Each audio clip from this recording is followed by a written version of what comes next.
Come all you poor workers, good news to you I'll tell, how the good old union has come in here to dwell. A battle in the heart of Alabama caught our attention. Coal miners in one community, they've been on strike now for months. Working as long as 12 hours a day, 7 days a week, in some of the most dangerous conditions. I really think that the labor movement is the single greatest force for democracy in the history of the United States. The story of Alabama is a story of not just resilience, but of militancy. I say no contract, you say no coal. No contract, no contract. If we ain't all free, ain't none of us free. You're listening to Alabama's only union talk radio show, The Valley Labor Report, with Adam Keller and Jacob Morrison. Hello, Tennessee Valley. This is the Valley Labor Report. My name is Jacob Morrison. My co-host and fellow agitator is Adam Keller, and we are broadcasting live online and on the radio from the heart of the Tennessee Valley, the Spice Radio studio in Huntsville, Alabama. Today, activist judges rescind a constitutional right. Biden continues inaction on inflation. We round out Pride Month with a chat with Jeremy Davis from Pride at Work. And Rick Scott reminds us that Republicans hate you. And more on today's Valley Labor Report. If you want to be part of the program, we've got a phone number and the line is open. You can call or text 844-899-TVLR. That is 844-899-8857. You can leave a voicemail anytime throughout the week, and we might answer your question on the air. If you haven't gotten enough of us by the time that we wrap here on the radio, or if you just want to see what we're up to throughout the week, then you can find us online. We're anywhere you can find anything online: Facebook, Twitter, YouTube, newly on TikTok, wherever you get your podcasts, all at the Valley Labor Report. Just a reminder, your support helps us stay on the air. Our largest single source of funding comes directly from our listeners. So if you want to become a sustaining member of the program, make a one-time donation, or buy our new hat, you can go to tvlr.fm or become a patron at patreon.com/The Valley Labor Report. And if you're a member of a union, you should get your local to sponsor the show. You can reach out to me for more details on that. Before we get to our first segment, I want to make a special thanks to the people that make the show possible behind the scenes. Joe Harrison does our video, post-production, visuals, graphics, all of that good stuff. That is thanks to Joe Harrison. Our scrolling graphics on the YouTube is thanks to Solo Monk. You can find him on Twitter at SoloMonk256. Mike Bailey is a retired broadcast engineer who does our post-production audio. So if you're listening to us on a podcast and you're like, wow, the audio is a little bit cleaner, it's a little bit more level than it is on the YouTube, that's thanks to Mike. Ben Job helps us out here in Spice Radio, making sure doing some quick technical fixes. Anytime we have a technical error, Ben is right around the corner to help us out. Jeff Michaels is keeping us on the radio on WVNN in Huntsville. Yeah, we got a pretty cool group of folks helping us out, and might be bringing on some more people into the project here in the next couple of weeks. So really, it's taking a lot off of me, taking a lot off of Adam, and the product is a lot better for it, I think. So we really appreciate everybody chipping in. So abortion rights are workers' rights. We talked about this a couple of weeks ago. And the decision to impose the religious views of a minority of the country by unelected and unaccountable people in our government is going to have, this is not an opinion, this will have disastrous economic, social, and emotional tolls on working people across the country, and particularly in states like Alabama, where zealots in Montgomery have declared it the policy of the state, at threat of gunpoint, as so-called small government folks like to emphasize,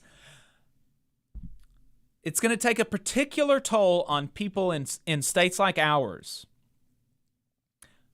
where religious zealots have made it the policy of the state that a child raped by her father ought to be forced, again, at threat of gunpoint by the state, to carry a pregnancy to term. That is the official policy of the state of Alabama. A 12-year-old girl raped by her father at threat of gunpoint, at the barrel of a gun, has to go through 9 months of pregnancy. That is the policy of the state of Alabama. That is the policy enacted by zealots and cowards. The zealots, who are the true believers, who think that it is good that a child who is raped should have to carry a pregnancy to term. There are people that think that is good. There are also people who are cowards, who I talked to when the law in 2017, I believe it was passed that made this the official policy of the state of Alabama. Representative Rex Reynolds, I believe it was. I spoke to him and said that this is not, registered my concern. And it was either him or somebody else. It was a representative from Huntsville, a senator or representative from North Alabama area, that said that this is not the policy I would actually want to enact. This is to challenge Roe. Once Roe is overturned, we will implement exceptions. So I guess we'll find out. I guess we're going to find out. But even the exceptions, these are not real. These are fabricated. Because let's just actually think about materially, practically, logistically, what does that mean? You're going to say a woman, a child, somebody who gets pregnant is going to come to a healthcare facility, and they're going to say, I was raped. I want to terminate my pregnancy. How do you prove that? These cases take years criminally, so is there some lower threshold of proof that you have to get a pregnancy? And then who's going to do it? Who's going to perform an abortion for people who were raped in Alabama? Because if the government, again, at the barrel of a gun, as these small government weirdos like to remind us, at the barrel of a gun, what is the punishment for people who perform abortions? You're looking at either the doctor believing the woman and terminating the pregnancy at the potential risk of the loss of their license, of jail time, of a fine. How many doctors are going to do that? Even at the risk of the life of the mother. Sam Cedar pointed out on the majority report that there is not a switch that flips, a light that turns on that says, okay, the life of the mother is now in danger. It is time to offer the option to terminate this pregnancy. It is a subjective opinion by the doctor. And so they're going to have to be weighing, on the one hand, this person has a 10% chance of dying, a 20% chance, a 30% chance, 50% chance of dying if they go through with this pregnancy.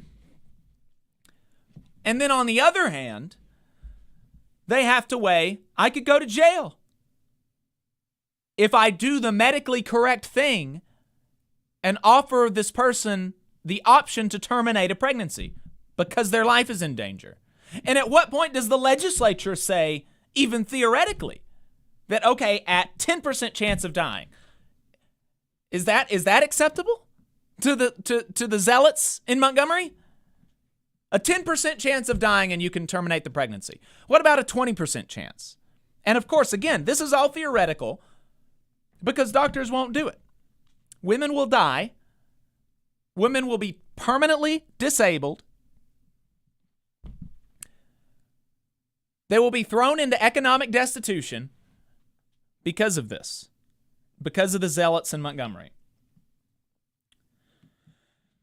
And this is, of course, not to say that people in these most extreme circumstances are the only ones that deserve bodily autonomy. Of course not. Everyone deserves bodily autonomy.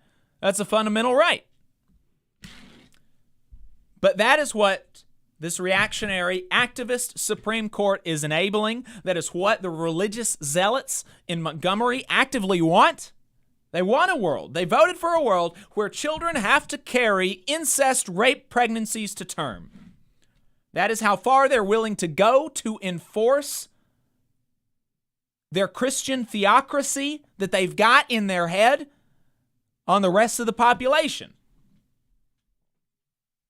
It's sickening. And before you think about going across state lines to get an abortion, it is the policy of the state of Alabama that is a crime too. Christopher England, representative in Tuscaloosa, chair of the Alabama Democratic Party, pointed out on Twitter that abortions are now illegal in Alabama, and it doesn't stop there. Not only can anyone, even the woman seeking the abortion, be prosecuted, but also anyone can be prosecuted for conspiracy if they help someone either get or plan to get an abortion in another state.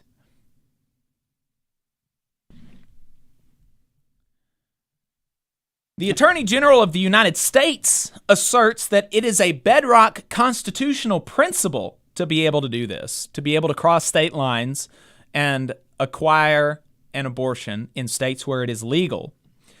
But who knows, with this reactionary activist judiciary, if freedom of association, if freedom of speech to be able to advise people, who knows if that right is going to be protected?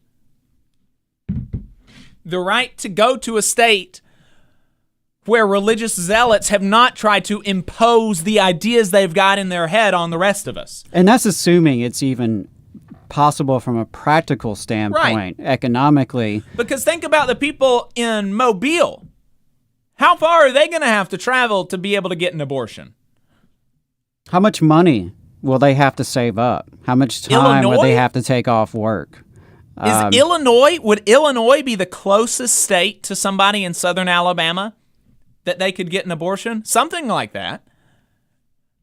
Yeah, I mean, it's a 16-hour road trip, a flight. It's a form of class warfare. This is part of a broader class warfare upon working class people, because make no mistake, wealthy individuals will still be able to access abortions. Of course. The bosses and politicians, their wives and sisters and daughters and mistresses will still have access to abortion. It's working people, and even to some extent middle class people, who are going to have a difficult time accessing reproductive health care. So there again, we see the ways in which our economic system, which has so stratified folks, plays out. It affects every single right that we have and that we don't have. It's insane. And of course, unions have a role to play in this. Absolutely. Media unions are leading the way in the most obvious first response, collectively bargaining for abortion coverage in our union contracts. Now, again, I have no idea how the tyrants in Montgomery, I have no idea how the law that is going that they have put out there to make it a criminal conspiracy to help somebody get an abortion. I have no idea how that is going to play into that. I have no idea what the courts are, what the tyrants in the court system are going to decide about the legality of that. But right now, anyway, Media unions are collectively bargaining for abortion coverage in their union contracts. Angela Fu at Pointer reported that the three largest unions representing journalists, the News Guild, the Writers Guild of America East, and SAG-AFTRA, have all released statements condemning the draft. This was back before the opinion was actually released. They released statements condemning a draft of a Supreme Court majority opinion, and members and units within those unions are working to add provisions to their contracts that would ensure their health insurance covers abortion care. Unions do have to go beyond that, though, particularly for working people in states like ours in the Deep South who are governed by people who reckon the government ought to decide what we can do with our bodies, not the workers themselves. Connor Lewis relayed a portion of a conversation he had with Dr. Rebecca Given, a professor of labor and industrial relations at Rutgers University, where she suggested that unions ought to be using union release time to do abortion access work of providing transportation and child care, similar to how many unions use release time for elections. That's another thing that unions should be doing. But it is up to us, rank and file working folks, to do the work of building our unions into strong, militant forces willing to flex our muscles to defend these rights at the ballot box as well. We need a labor movement so strong that politicians quake at the thought of defying us and defying the bodily autonomy of our members. To make that a reality, we've got to organize. To round it out, though, lest you think that this is the end of the thing, lest you think that this is the one bad thing that the Supreme Court is going to do, and then it's going to and now this is going to be the status quo. We're going to have all the other rights that we used to have. It's just we can't get an abortion anymore. This is not the end. And even this, remember, the overturn of Roe v. Wade, this is a total betrayal of trust by these judges, as if anyone should have had faith in them to begin with, because they said under oath, they should be impeached for this, for lying under oath to Congress. They said under oath that they would not overturn Roe, that this was established precedent, and they would respect established precedent. They would not overturn Roe. They should be impeached. It's almost like letting 6 to 9 human beings with lifetime appointments and zero democratic accountability control a country of over 300 million people. It's almost like that's a bad idea. Almost. They should be impeached. I remember on talk radio when that was the crazy thing, when overturning Roe was the crazy thing. For people like me on the left saying that these reactionary tyrants are going to take away our bodily autonomy. I remember on talk radio being told they're not going to take away Roe. That's crazy. They wouldn't do that. Look, they said as much. And why wouldn't we believe them? Well, the talking point after this has already shifted. Well, no, the talking point shifted after the leaked memo, the leaked decision was put out. The talking point for a couple of weeks was, don't worry, it's just abortion. All your other rights are safe.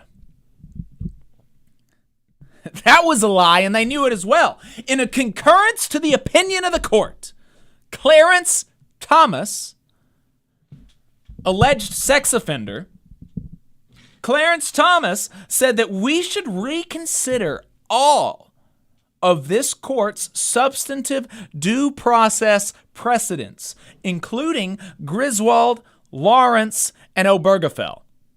Substantive due process is the grounds upon which the constitutional right to abortion was granted. And it was on that same basis, substantive due process, that many other rights have been given to us, that have been recognized. Griswold recognized the right to contraception. Lawrence invalidated sodomy laws. Obergefell recognized the right to marriage equality. All of these have been explicitly called out in a concurrence to the opinion of the court by Clarence Thomas. Well, and it's not just that. It's not just that, because this very week, abortion rights weren't the only rights to be gutted by the Supreme Court. Just this week, we saw a ruling that the police can no longer be sued for ignoring your Miranda rights. Yeah. As if we needed more reason to be skeptical of the cops. States, we saw a case involving Maine and a school funding lawsuit where now the state of Maine will be required to fund private religious schools, which does not bode well for the future of public education and the threats by voucher programs and charter schools. We also saw a ruling where states need not provide medical care. That could exonerate prisoners. They did expand gun rights. Now, gun rights, yes, they're willing to expand that, but on virtually every other aspect of your life, they are in the process of restricting rights and moving this country backwards. You know, we already have Gilded Age levels of inequality in economic system, you know, an economic system that very much resembles the Gilded Age. So it looks like these folks are determined to make sure our politics and our culture matches that. They want to bring us back to the 19th century. And I guess it's next week when we can expect a decision involving the EPA, because the Supreme Court is poised to completely gut the EPA's ability to fight climate change. And the entire administrative state, the entire ability of the government to function is based on the ability of Congress to delegate decision-making authority to the executive agency, to the executive branch. There is nothing in the Constitution saying that Congress can't do that. There's absolutely nothing, but these tyrants in the judiciary, activist judicial tyrants, have made up out of whole cloth a doctrine to restrict the ability of Congress to delegate. It's insane. From the highest, let's face it, lawmaking body in the land. I know that people like to pretend that the Supreme Court is not a legislative body, but, that it's not political. I think that's silly. We have a direct attack on fundamental freedoms, the right to bodily autonomy, and the opening of the door to having state sex Gestapo inspections, and Democrats are wholly ill-equipped to handle the moment. Joe Biden is not calling for an expansion of the Supreme Court. Joe Biden is not calling to remove the filibuster. These are the only two options that are available to the governing party who, let's remember, hold the House, the Senate, and the presidency. These are the only two options that the governing party has to reassert women's right to bodily autonomy at a national level. There are other things that the executive branch can do to limit the damage.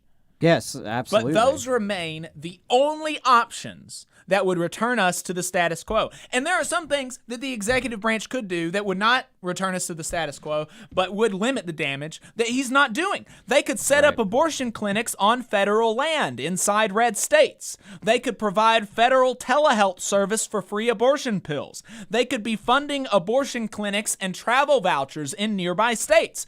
None of that is waving a magic wand. It could be declared a national health emergency. As Kate Willett said on Twitter, none of that is waving a magic wand, and it is all within the authority of the executive branch, and they're not doing it. There's no indication. The only thing that we have seen out of the executive branch is the Attorney General Merrick Garland saying, you have the right to travel. If you can find the time, if you can find the money, if you can find the people willing to take you, if, God forbid, if you're a child, God forbid, if you're a child whose relative raped you, you can find a family member who gives a damn about you to take you across state lines to get you the health care that you need. If you can find somebody like that, Merrick Garland says you have a right to it. Wow. Wow. I think it goes back to your point earlier that we have to organize. We need a mass movement of everyday people. That's the only way we're going to be able to roll back these attacks on us. That's the only way we're going to be able to respond to the crisis after crisis after crisis that we're facing as a society is through mass democratic engagement. We can't rely on Merrick Garland and Joe Biden. I think the evidence is pretty clear there. We need mass movements, the likes of which we haven't seen in this country since the 60s and since the 30s and since the Reconstruction era. It's insane. And these people, Nancy Pelosi is sending out fundraising emails asking us for $15 so that we can win the midterms. Like, lady, you've got power right now. You've got power right now. And what are you going to do with the money? Give it to more anti-choice Seriously, Democrats? Do not give money to the DNC. Give it to the Yellowhammer Fund. Give it to the Yellowhammer Fund. Give it to Holler Health Justice in West Virginia. I will not be making any donations to the DNC or the DCCC this election cycle. I never have, and I have no plans to ever in the future. And it is, I doubt I will be giving money to any Democrat politician. Give it to the Yellowhammer Fund. Give it to people who have been on the ground fighting for this, who have been actually providing the goods for people, and not the people who were in Texas last week campaigning for an anti-abortion Democrat. That's Nancy Pelosi. That's Joe Biden. That's Jim Clyburn.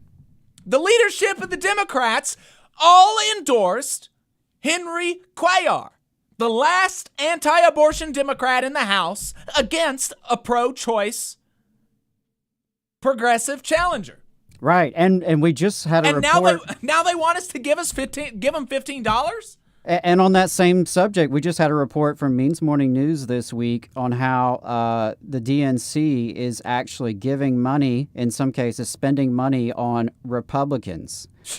They are trying this strategy, which, failed spectacularly with Trump, where they are trying to do the Pied Piper strategy of elevating the craziest Republicans they can find, thinking that that'll help them in the general election. So you don't even. So if you respond to Nancy's text and you give her $15, for all you know, it might actually help sponsor a Republican advertisement in Colorado.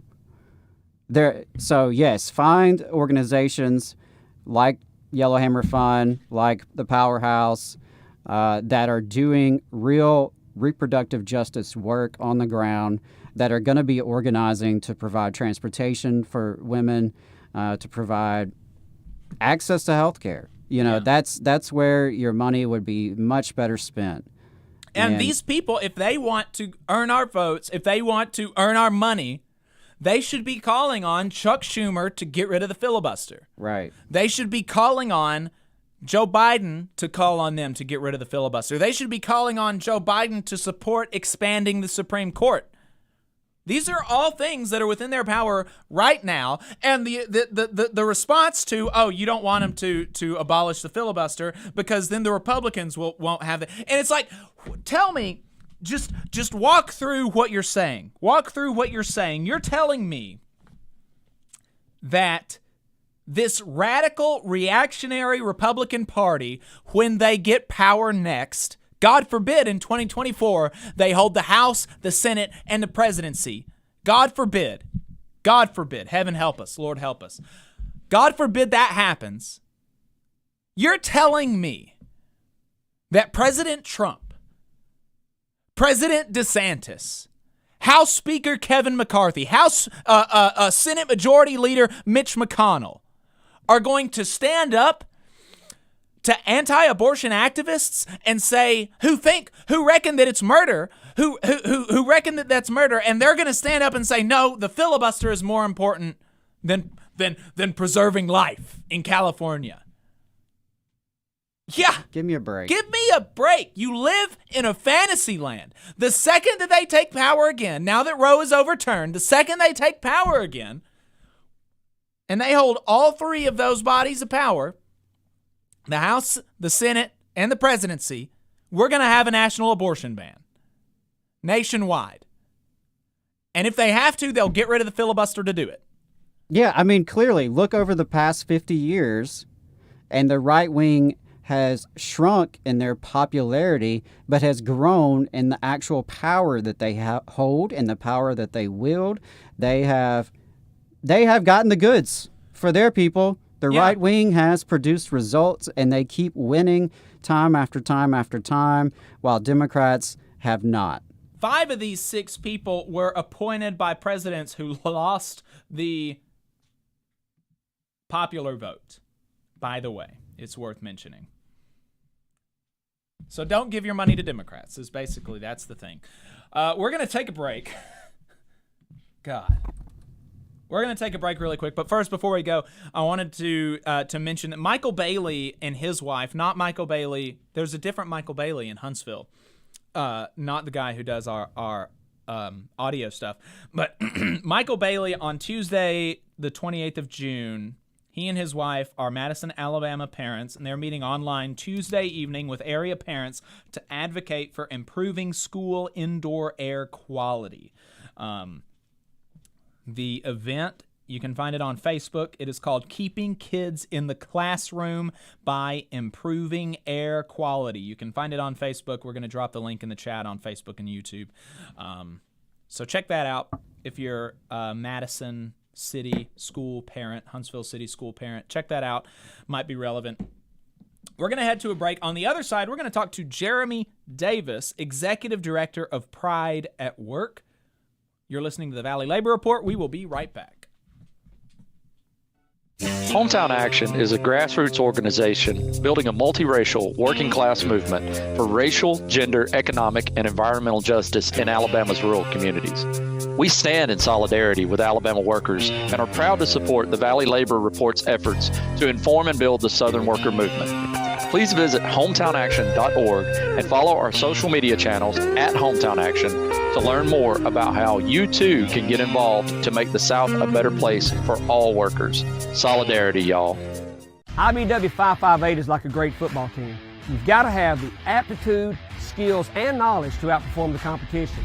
If you're a non-union electrician, now is the perfect time to get off the sideline and join our team. We have the absolute best wages and benefit package in North Alabama and Southern Tennessee. It's because our team stands together, bargains together, and our families benefit from it. With immediate openings, you have the opportunity to see why the IBW is the right choice. Energy Alabama is a locally operated and membership-based nonprofit organization focused on advancing Alabama's clean energy future through education and advocacy.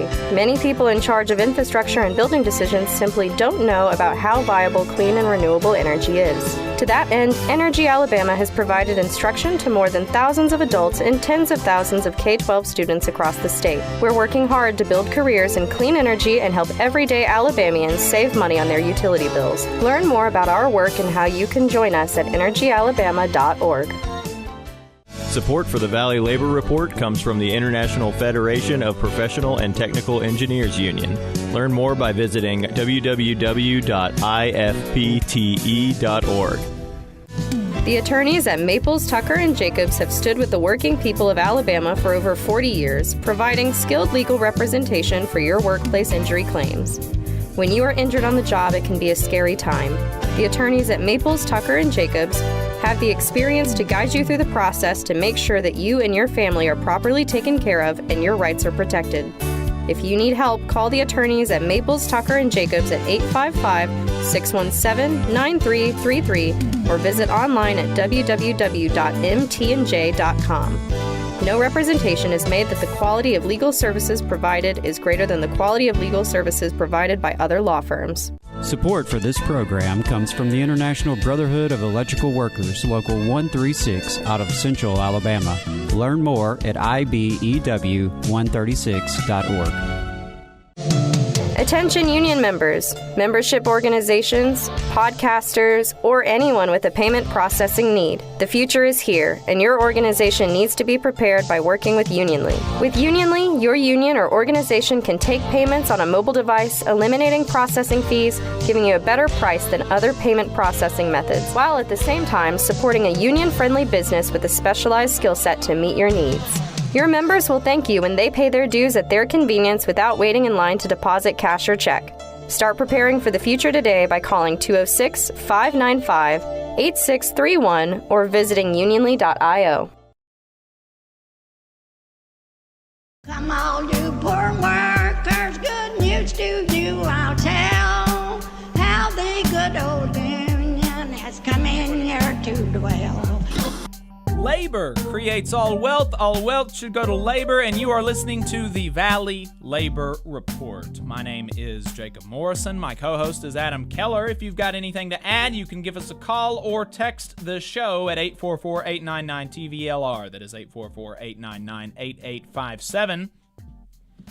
Pride at Work represents LGBTQ+ union members and their allies. They organize mutual support between the organized labor movement and the LGBTQ+ community to further social and economic justice. Jeremy Davis is the executive director of this organization, and he is our guest today. Jeremy, thanks for taking the time to talk to us. We appreciate it.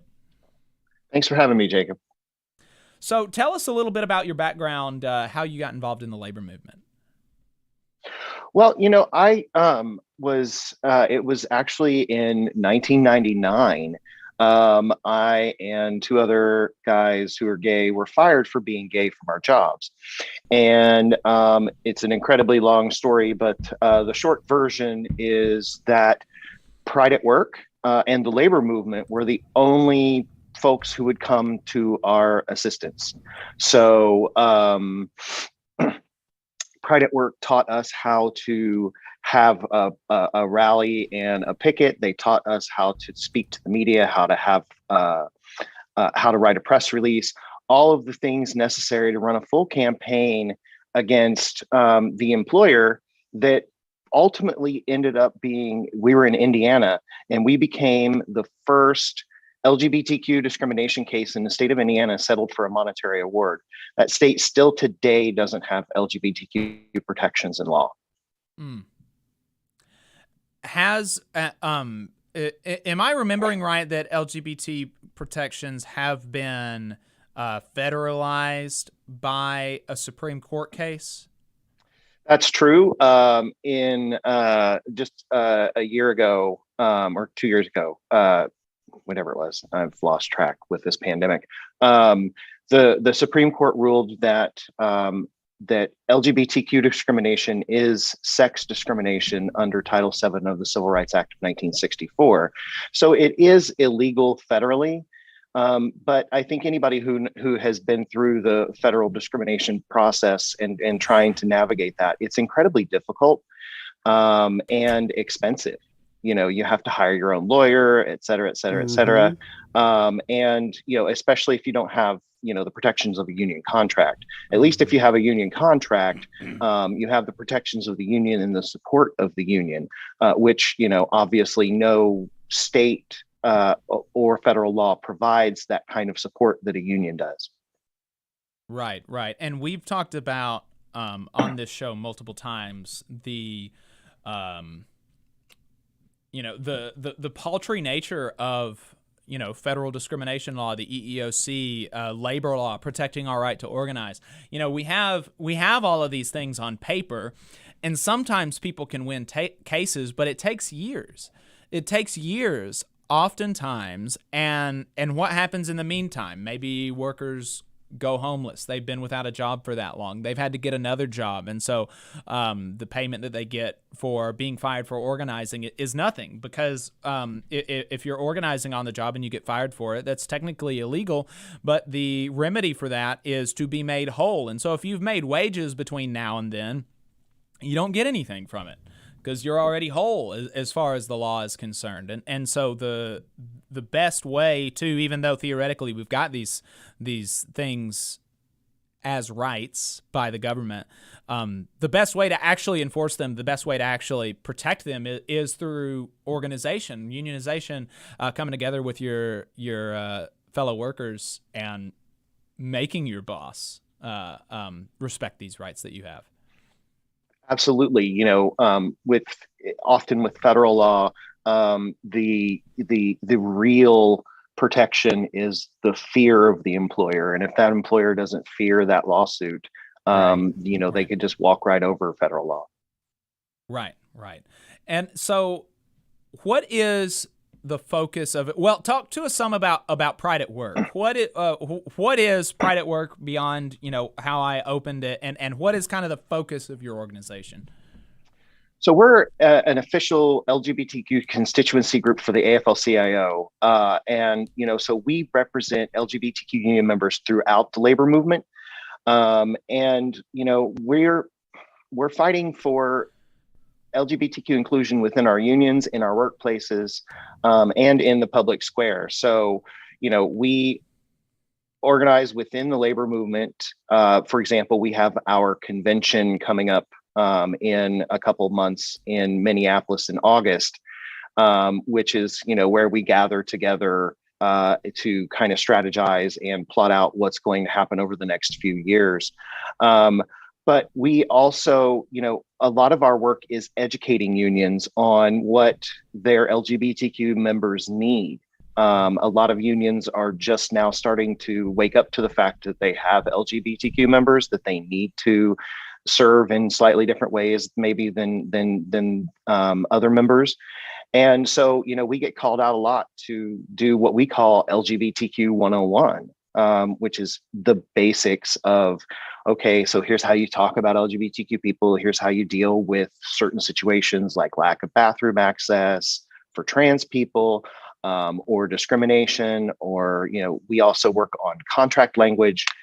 We have a repository of contract language that has actually passed in contracts that we can pull from. And we can also help with crafting contract language that's LGBTQ inclusive, you know, if we don't have something to model from already. That's just a little bit of what we do. You know, we also...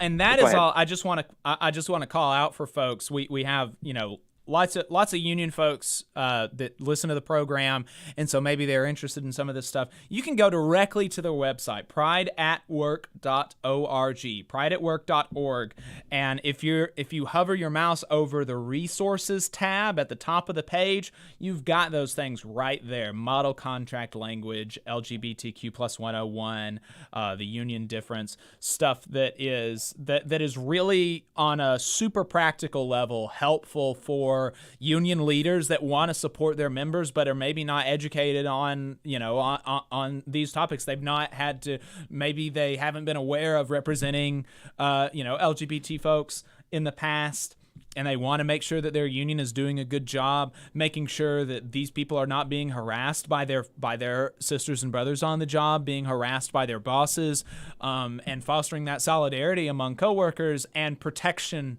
from the boss. Really, really cool stuff here. Thanks. Yeah, we try to keep that information updated and fresh, you know, as the laws change, as Supreme Court rulings come down, whatever the case, and as the language changes and new concepts come to the fore, you know. So, you know, always check the website. But then, you know, if there's something there that you need or that's not there that you need, you can certainly contact us.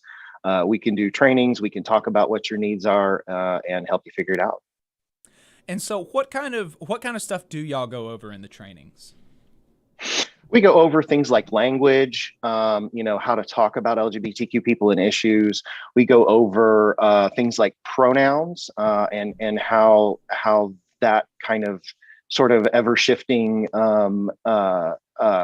space should work, and what it means to respect someone's pronouns.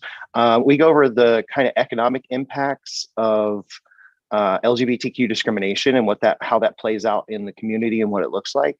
One example is during the pandemic, one of the things that we learned was if you were an LGBTQ person, you're 36% more likely to have lost your job or had your income reduced than the average population. That's just very clearly discrimination. There's no reason for LGBTQ people to have suddenly been, more impacted by the pandemic than other people. But what it seems like happened is when companies started making cuts, they cutted the less desirable folks first. Right. And what about model contract language? What is some of the stuff that y'all are particularly proud of having been able to put in contracts?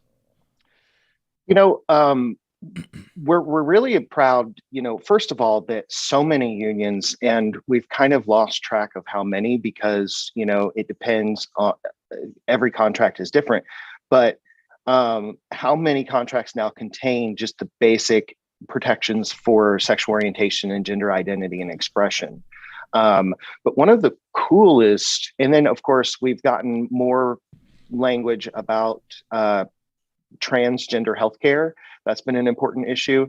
But one of the things that we've seen in some contracts is, a lot of LGBTQ, a lot of health insurance plans don't cover everything necessary for a transgender person's full healthcare needs. There may be some things that the insurance policy considers cosmetic, or there may be some things that just aren't covered. And so I've seen and helped with contract language that provides for like a fund that members can draw from for things that aren't covered by the traditional plan. One of the other things that we did recently was a major employer, U.S. Steel. We helped the steel workers combat U.S. Steel. They had a healthcare plan that did not cover, I think it was 24 procedures for transgender workers that they considered cosmetic. And we were able to help the steelworkers successfully argue with the company that those procedures should be covered, and now they are. That's great. This is real kind of, a lot of times that, and maybe even I should do a better job, but there are a lot of times that people kind of whiff away culture war stuff as meaningless and a distraction. But in many instances, culture war type stuff is a real material impact to the people that it's targeted against. So culture war issues, quote unquote, abortion, gay rights, trans rights. These are things that aren't going to necessarily directly affect me. They affect me in that I care about, my coworkers and people that are in the working class. But as far as, I could go about and ignore it and my life would more or less be the same. But for those people, being fired is being fired for being gay or trans is a real material impact. And so fighting for gay rights, fighting for trans rights, that is a real material thing. It's not a material thing for the people that are fighting against these folks, that are trying to demonize these people. But for the people that are on the receiving end of these attacks, in a lot of instances, it is real and it is material in a very economic and social sense of the word. That I think it's important to recognize. Yeah, and y'all are doing the kind of work that provides the material response and benefits by ensuring that people can have the health care that they need, by protecting people from being fired in a discriminatory way. That's huge. And so, I think what you're doing is just so important, and it's critical that unions continue to have dialogue on these issues and not just kind of brush it aside as not really our thing. Because I think unions, sometimes we get in our, quote unquote bread and butter issues, and we want to talk about pay raises and we want to talk about pensions, and those are super important. But we also have to reflect on is everybody getting the pay raise? Is everyone getting the pension and the health care that they deserve? So, that's just, it's just very, very important what y'all are doing. And I think that's fantastic that y'all are putting out even sample language that other full contracts. Full contract. Yeah. That's, unions who are maybe coming from a place of inexperience have a resource like Pride at Work to get plugged into. Absolutely. And, you're so right about the economic impact that this can have. The number of transgender people, for example, in the labor movement or in the country in general is relatively small. But the impact of not covering all of their healthcare needs is absolutely huge. Some of those procedures can be expensive. Some things are lifelong, like hormone therapy or any kind of mental health help. And if you have to pay those things out of pocket, they can be prohibitively expensive. Whereas it's a rounding error in the total cost of the healthcare budget. And doesn't really have an impact on, study after study has shown that covering transgender healthcare does not have a material impact on the cost for the overall plan. It's expensive to cover pregnancy. It's expensive to cover cancer. It's expensive to cover a lot of things, but we cover those, and we should cover transgender healthcare as well. Yeah. Another thing that y'all have through Pride at Work is local chapters. Talk to us about some of the work that your local chapters do, and maybe how to get involved in your local chapter or create one if there isn't a local chapter. Absolutely. Yeah, we have, our chapters are growing and the number is ever changing. I know we have over 20 now. And some new ones that are starting up. So I don't have an exact count, but we will keep that information updated on the website, which is exactly how you can get involved. Some of the things that they're doing, in Washington State, we have a chapter in the Tacoma area that started the Tacoma area Pride Festival. They didn't have one until our chapter got it started.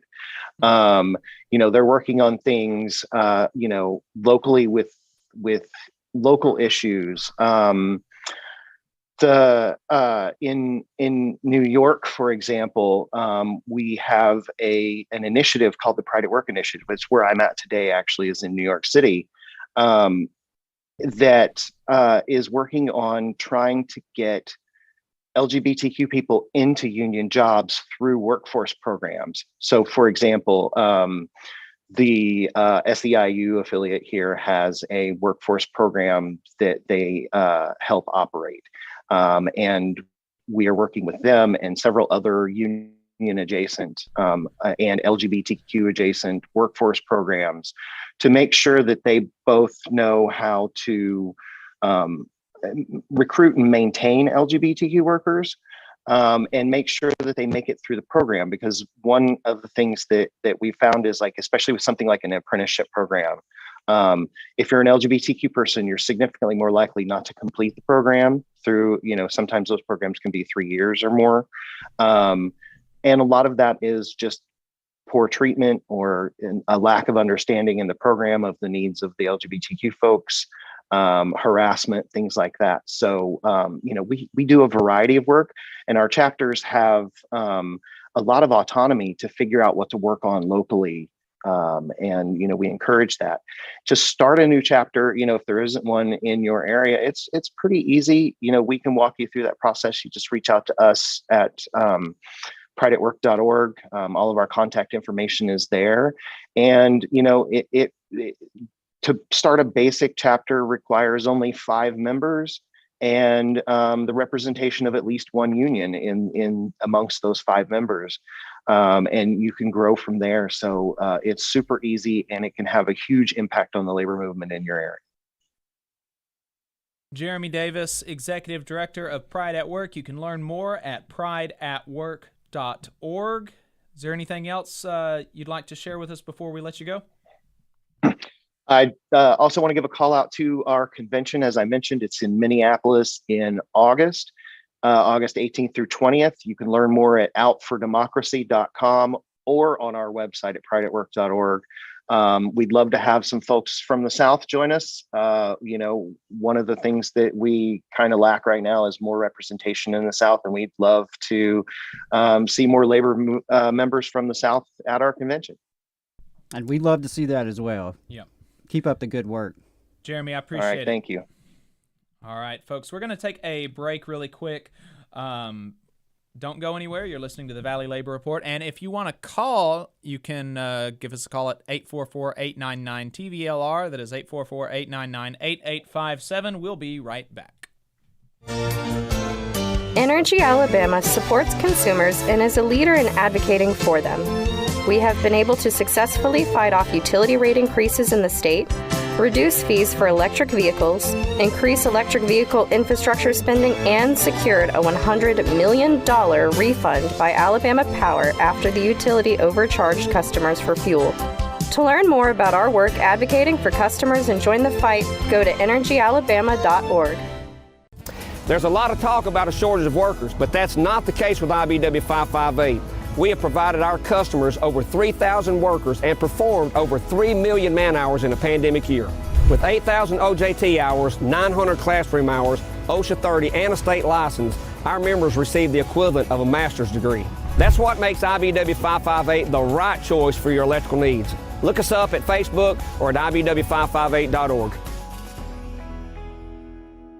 North Alabama DSA is looking for folks to work for a better North Alabama. They prioritize mutual aid, municipal activism, and union solidarity. Contact them on social media or dsanorthalabama@gmail for more information. Support for this program is provided by the International Association for Machinists and Aerospace Workers, Local Lodge 44 in Decatur, Alabama. Learn more at iamaw44.org. Hometown Action is a grassroots organization building a multiracial, working-class movement for racial, gender, economic, and environmental justice in Alabama's rural communities. We stand in solidarity with Alabama workers and are proud to support the Valley Labor Report's efforts to inform and build the Southern worker movement. Please visit hometownaction.org and follow our social media channels at Hometown Action to learn more about how you too can get involved to make the South a better place for all workers. Solidarity, y'all. Support for this program also comes from the Iron Workers, Local 477. So if you are looking for contractors with lower than average EMR and TRIR, they tell me that if you need to know what those mean, then you will. Or if you need to supplement a workforce at any level for any amount of time, short or long term, if you need iron workers that come trained and certified at no extra cost, or if you need workers from superintendent down to general laborer, and you're looking to start work on a project, or you're unhappy with your current contractor situation, you need to call my friend Jeb Miles with the Ironworkers Local 477. They only work with the best in the business, vetted contractors, and can do all kinds of jobs from roofing to steel and bridge erection, from welding to heavy rigging, from structural repairs to machinery alignment, and much more. They supply manpower on 4 of the 5 largest projects in North Alabama, so you know they're legit. If you need good quality, safe, efficient, diligent, and knowledgeable workers on your job, then you need the Ironworkers Local 477. Call Jeb Miles at 256-383-3334 or via email at local477@bellsouth.net, and make sure you tell them that you heard about them on the Valley Labor Report. We're the nurses, firefighters, and claims representatives that help keep our government services running. We respond to natural disasters. We care for our nation's veterans, and we investigate discrimination in the workplace. We are federal and D.C. government workers, and we are proud to serve the American people. Working in more than 70 agencies across the government, we know we can fulfill our mission because our union has our back. Learn more at afge.org. Paid for by the American Federation of Government Employees, AFL-CIO. Support for this program also comes from the Mid-South Council of Retail, Wholesale, and Department Store Union. Learn more at rwdsu.info. Come on, you poor workers, good news to you I'll tell.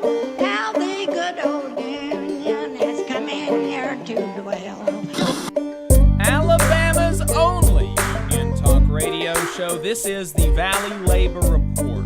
My name is Jacob Morrison, and my co-host is Adam Keller. If you've got anything to add, you can give us a call. The phone number is 844-899-TVLR.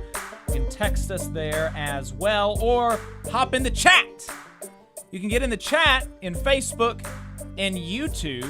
Thanks for all the people who participate in the chat. Always learn a lot. Always appreciate the feedback. Yeah, let's jump in there and see what people are saying in the YouTube chat. John D. Rocky is saying, hope everybody's doing well. My guy is fired up. That's me. I'm his guy. Mr. Anderson says that he is still supporting the Greens, but I agree. If you can spare money, you should give it to organizations that'll actually help people. Hard agree. Yeah, definitely. Raul Duke said, hard to take the high emotion seriously when everyone will just be yelling about something else in 3 months or less. And there are lots of things to be yelling about, Raul. And probably 3 months from now, they'll be screwing us in new and different ways. So you are correct that we will be yelling in 3 months, and we should be yelling at 3 months, and we should be yelling today, and we should be yelling 3 months earlier, because the world is on fire and everything is not fine. we got to do something about it. John D. Rocky said maybe a little offense from the Democrats could be a nice change of pace. Yeah, I agree. That would be a nice change of pace instead of singing God Bless America on the steps of the Supreme Court. Did you see that, Adam? No, but I'm really glad I didn't. House Democrats saying God Bless America as you can hear protesters in the background on the steps of the Supreme Court. That's my and Nancy Pelosi read a poem. Well, that'll do the trick. That'll do the trick. John D. Rocky said, it's true in response to me saying that they're going to do a federal abortion ban. Mike Pence is already saying that is their next goal. I haven't seen that, but I don't doubt it because that's always been their goal, obviously. Rai in the chat said, abortion is a fundamental human right. Anyone against it is a backwards cultist who is objectively an enemy of all freedom-loving and liberty-loving people. And of course, if you are not in favor of bodily autonomy for people, you are an enemy of freedom and liberty.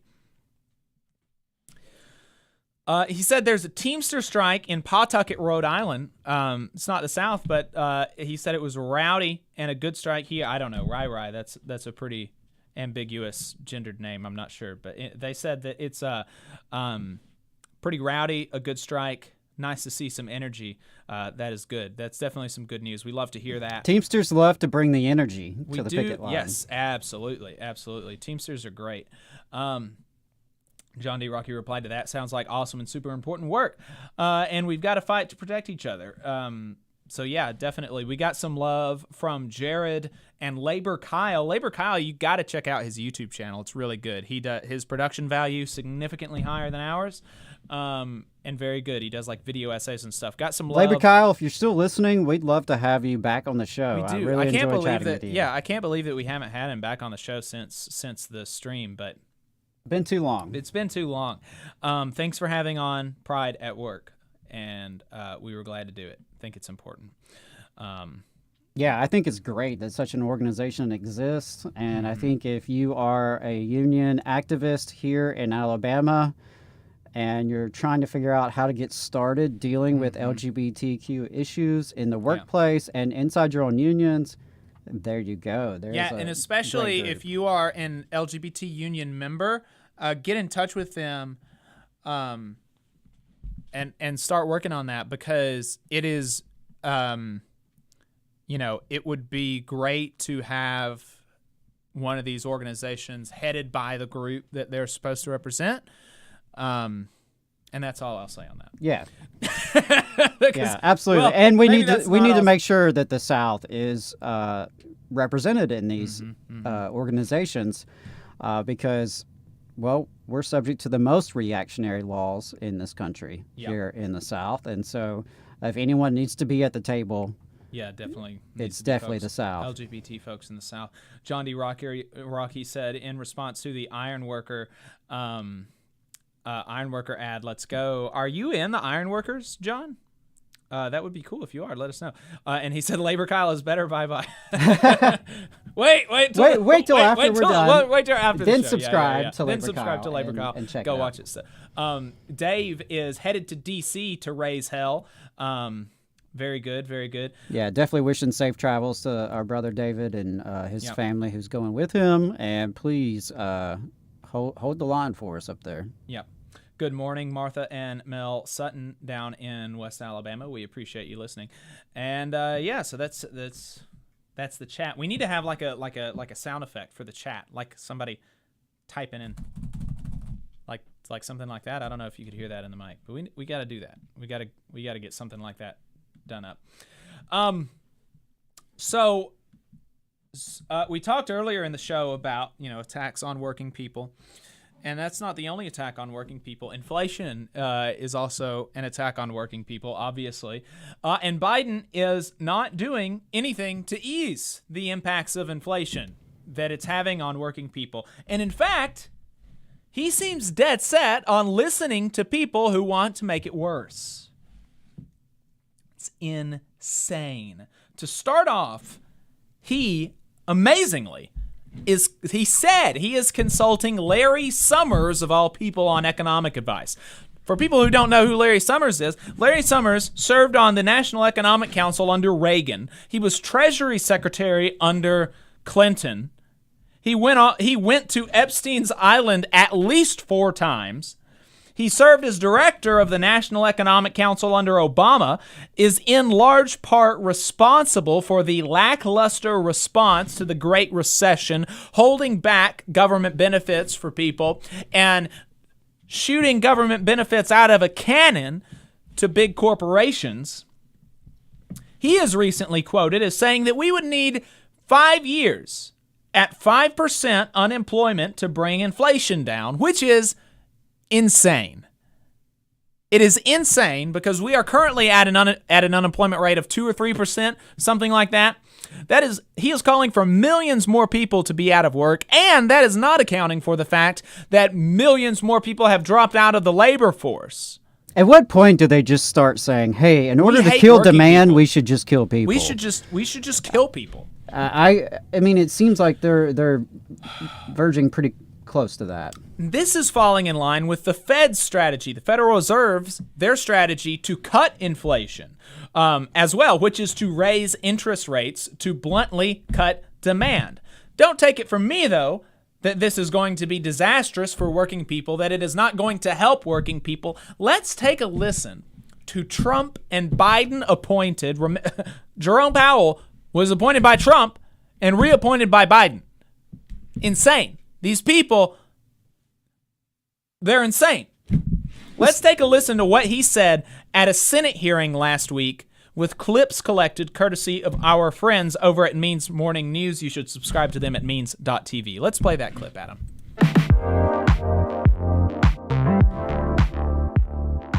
Federal Reserve Chair Jerome Powell appeared before the Senate Banking Committee on Wednesday, where he admitted that the Fed's rate hikes will probably cause a recession.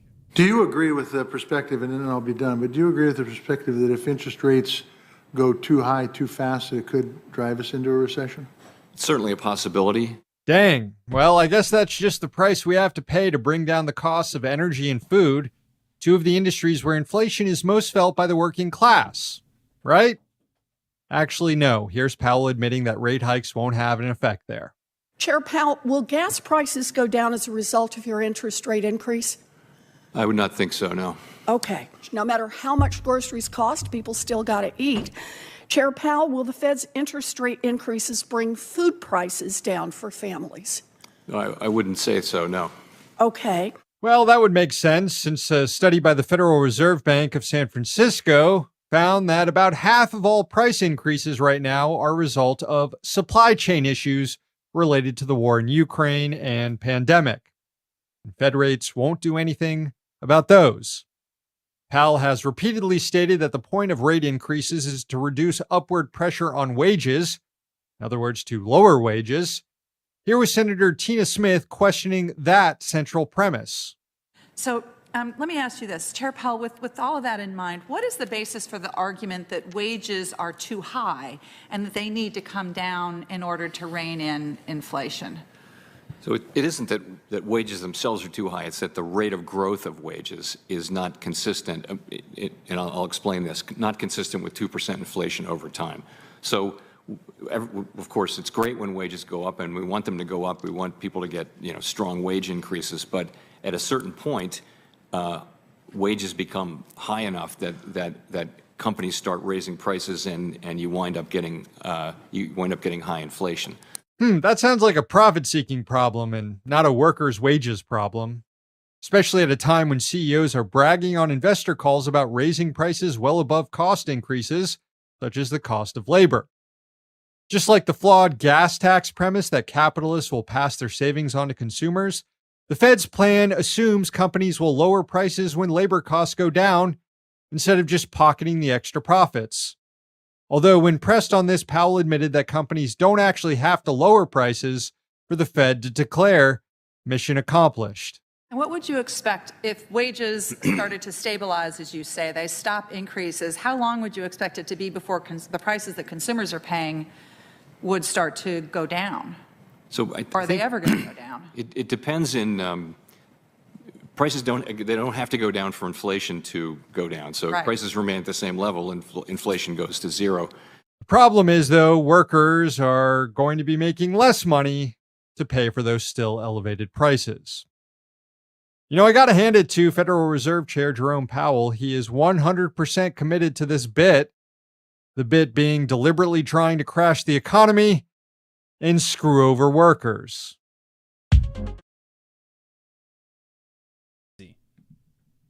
Crazy. Just a reminder, wage increases have been on average something like 4 and 5%, while inflation is at 8%. And he's talking about we need to kill wages. We need to kill wage increases. This is... Oh, also another unelected person. Yeah. By the way. Love it. Love it. I thought that only happened at the Politburo in China, or perhaps the council in Iran of mullahs.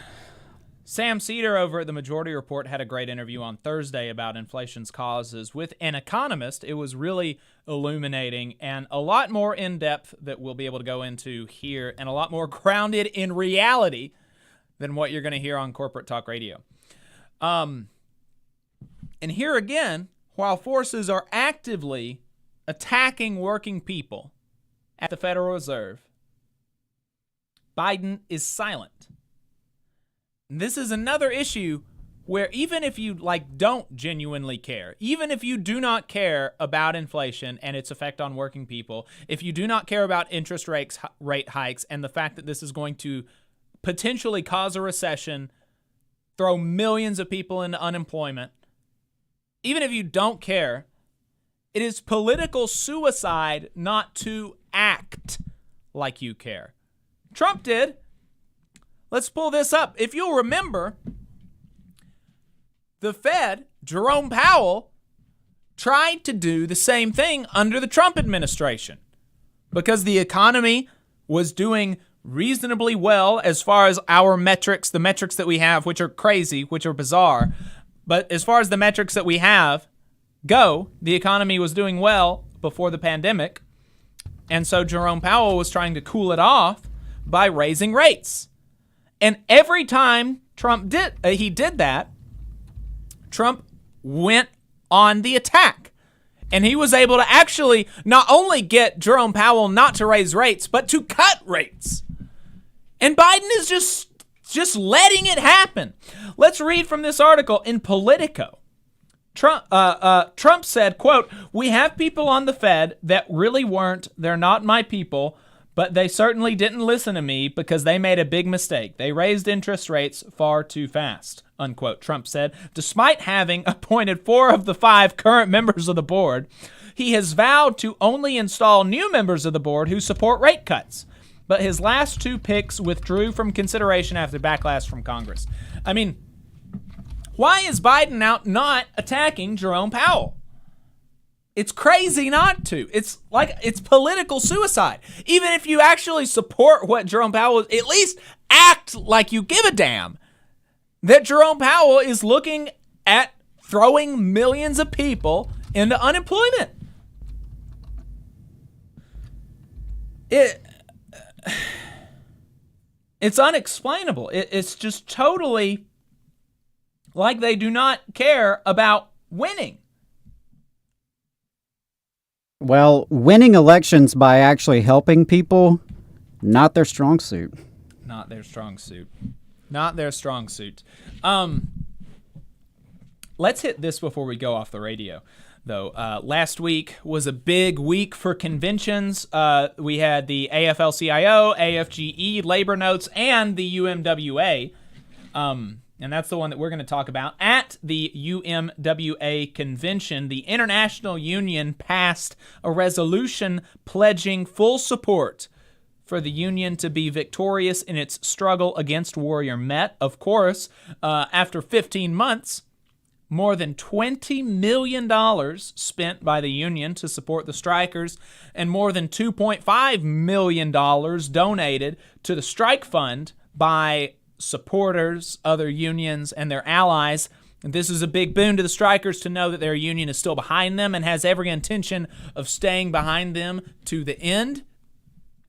And this extends beyond financial support as well, because last week, while Warrior Met was at a Virginia job fair trying to recruit scabs to come in Alabama, the UMWA members in Virginia picketed the job fair to let people know what was going on. According to Hayden Wright, auxiliary president here in Alabama, most all folks left after learning what was going on. That's very good news. You should not be scabbing. Scabbing is bad. It's still, of course, obviously not going to be easy, though. And despite what we told y'all a while back, with BlackRock calling on Warrior Met to end the strike because they have missed out on $1 billion in potential revenue, Warrior Met is still obstinate. And let's remember that, what does it mean that they lost $1 billion in potential revenue? That doesn't mean that they're like $1 billion in the red.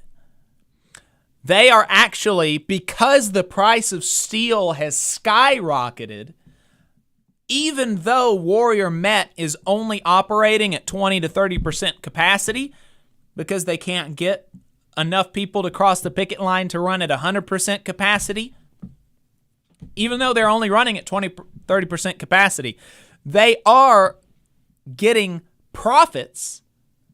They are getting enough revenue to cover their expenses and make a little bit of profit.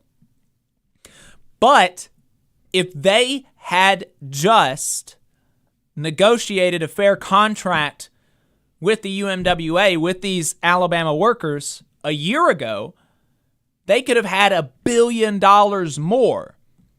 But that $1 billion more, while appealing to BlackRock, to people who are more purely interested in profits, Warrior Met is ideologically opposed to their workers having good things. I mean, I said this the last time I think I talked about Warrior Met. One thing that I will say about the religious right is that, and one thing that they get right about the secular left is that I do not think the secular left makes enough use of moral language in that calling out evil and saying when things are wicked and evil, like actually, ontologically evil. I think that this company, Warrior Met, is wicked.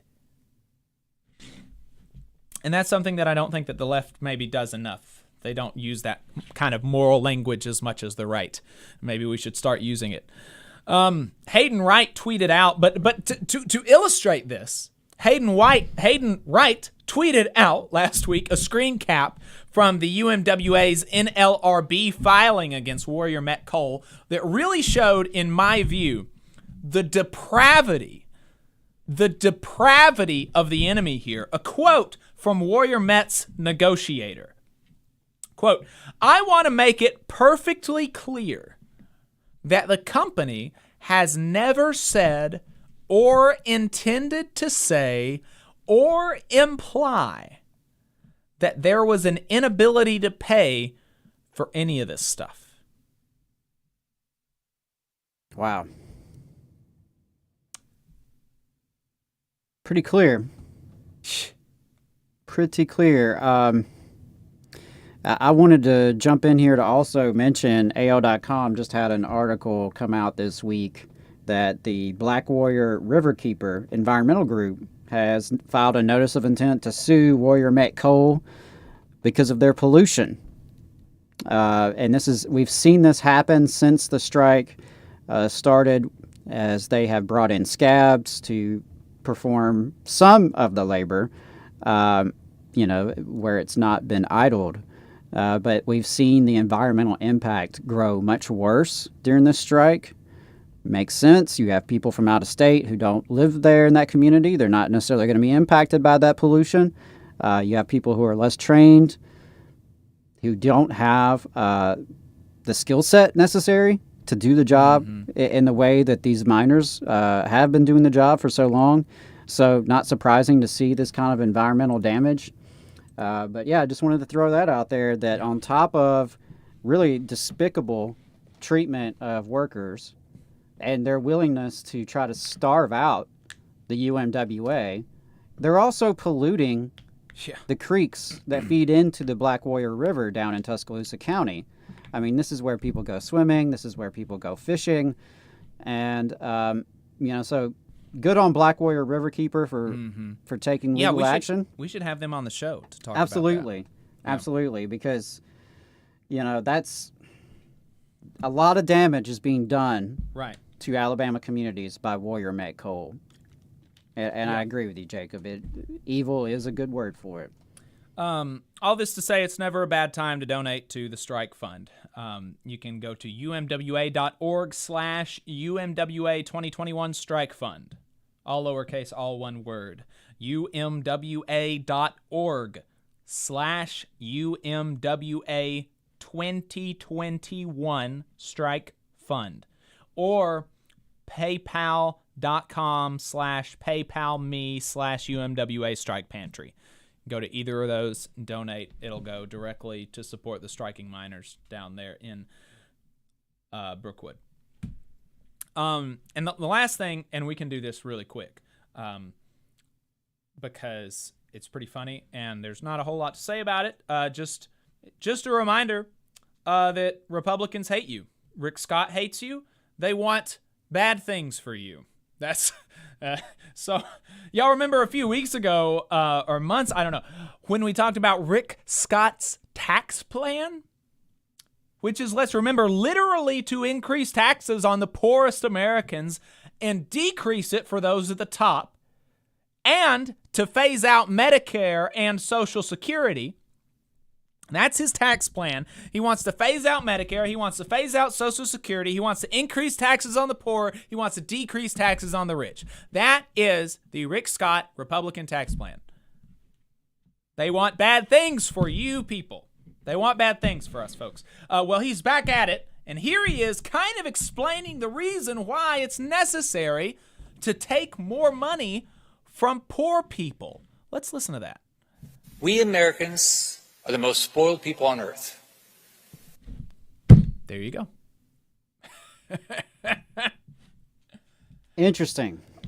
Oh, so, yeah, Americans, apparently, even though our life expectancy is actually declining across multiple demographics, even though we're the only country on planet Earth, the only advanced economy to not guarantee health care as a human right, we're the wealthiest country on Earth, and yet millions of our people are struggling to put food on the table. But yeah, we're spoiled. That's got to be what it is. Wild. They take a look at the world we're living in and see how bad it is and say, hey, what if we made it worse? Yeah. That's their proposal. Wild. It's wild. Yeah, I mean, it's, you know, they hate you, and they want worse things for you. That's Republicans for office. If it's okay here in these last couple minutes, I just want to take a point of personal privilege, if that's all right. Yeah, go ahead. Well, and I do want to plug a couple of events before I get to that. There is a reproductive rights rally today at 5 p.m. at Lynn Park in Birmingham. Tomorrow, there's going to be protests around the state, including right here in Huntsville at 10 o'clock at the Madison County Courthouse. So that's tomorrow, Sunday, June 26th. We mentioned this earlier, but wanted to plug it again. We got a note from Michael Bailey here in Madison, Alabama, about an online event, Keeping Kids in the Classroom by Improving Air Quality.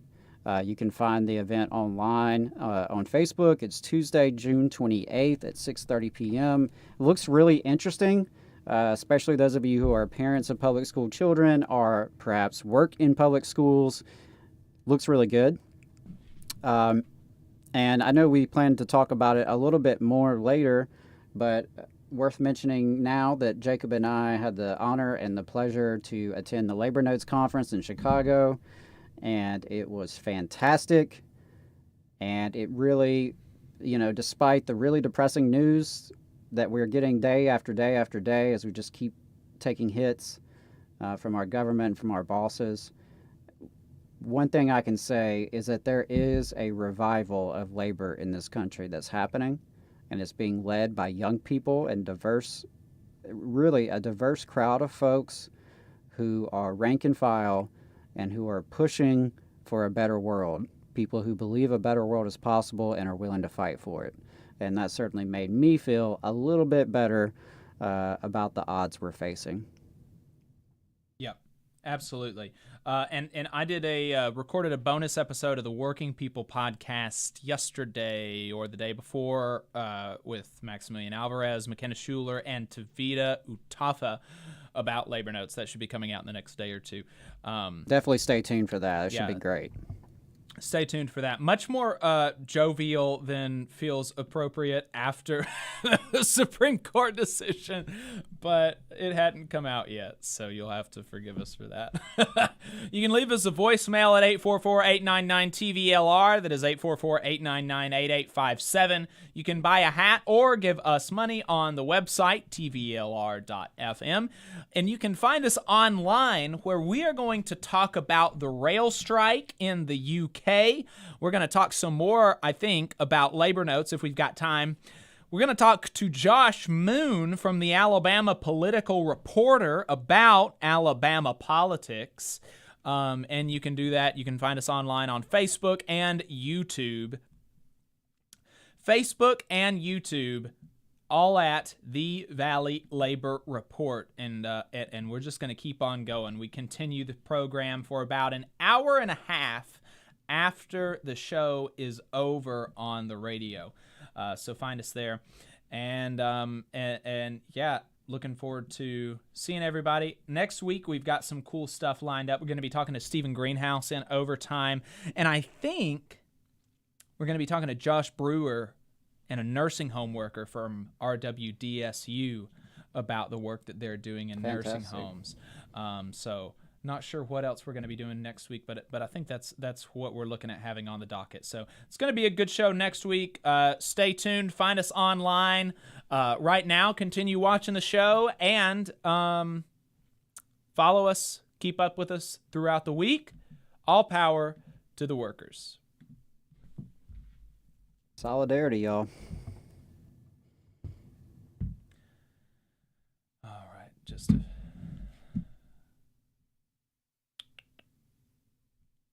okay. All right, we're off the radio. All right. Appreciate you staying with us. Yeah, thanks everyone who is tuning in online. Really appreciate it. You know, it's hard for us to know sometimes how many folks are tuning in on the FM and AM radio, but at least online we're able to get a sense for who's tuning in, and really appreciate those of you who are loyal listeners.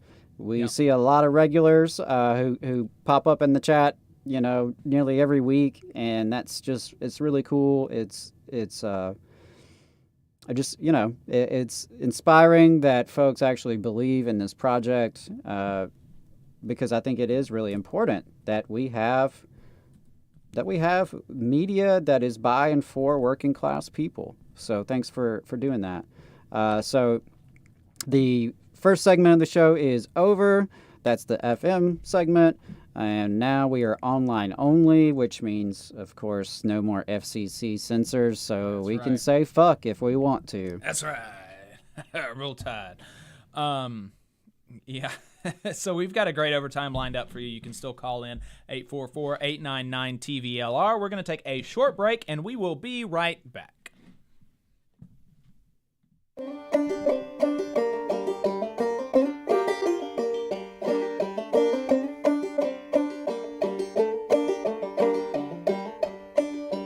Come on, you poor workers, good news to you I'll tell, how the good old union has come in here to dwell.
Valley Labor Report, Alabama's only union talk radio show. We are now in overtime.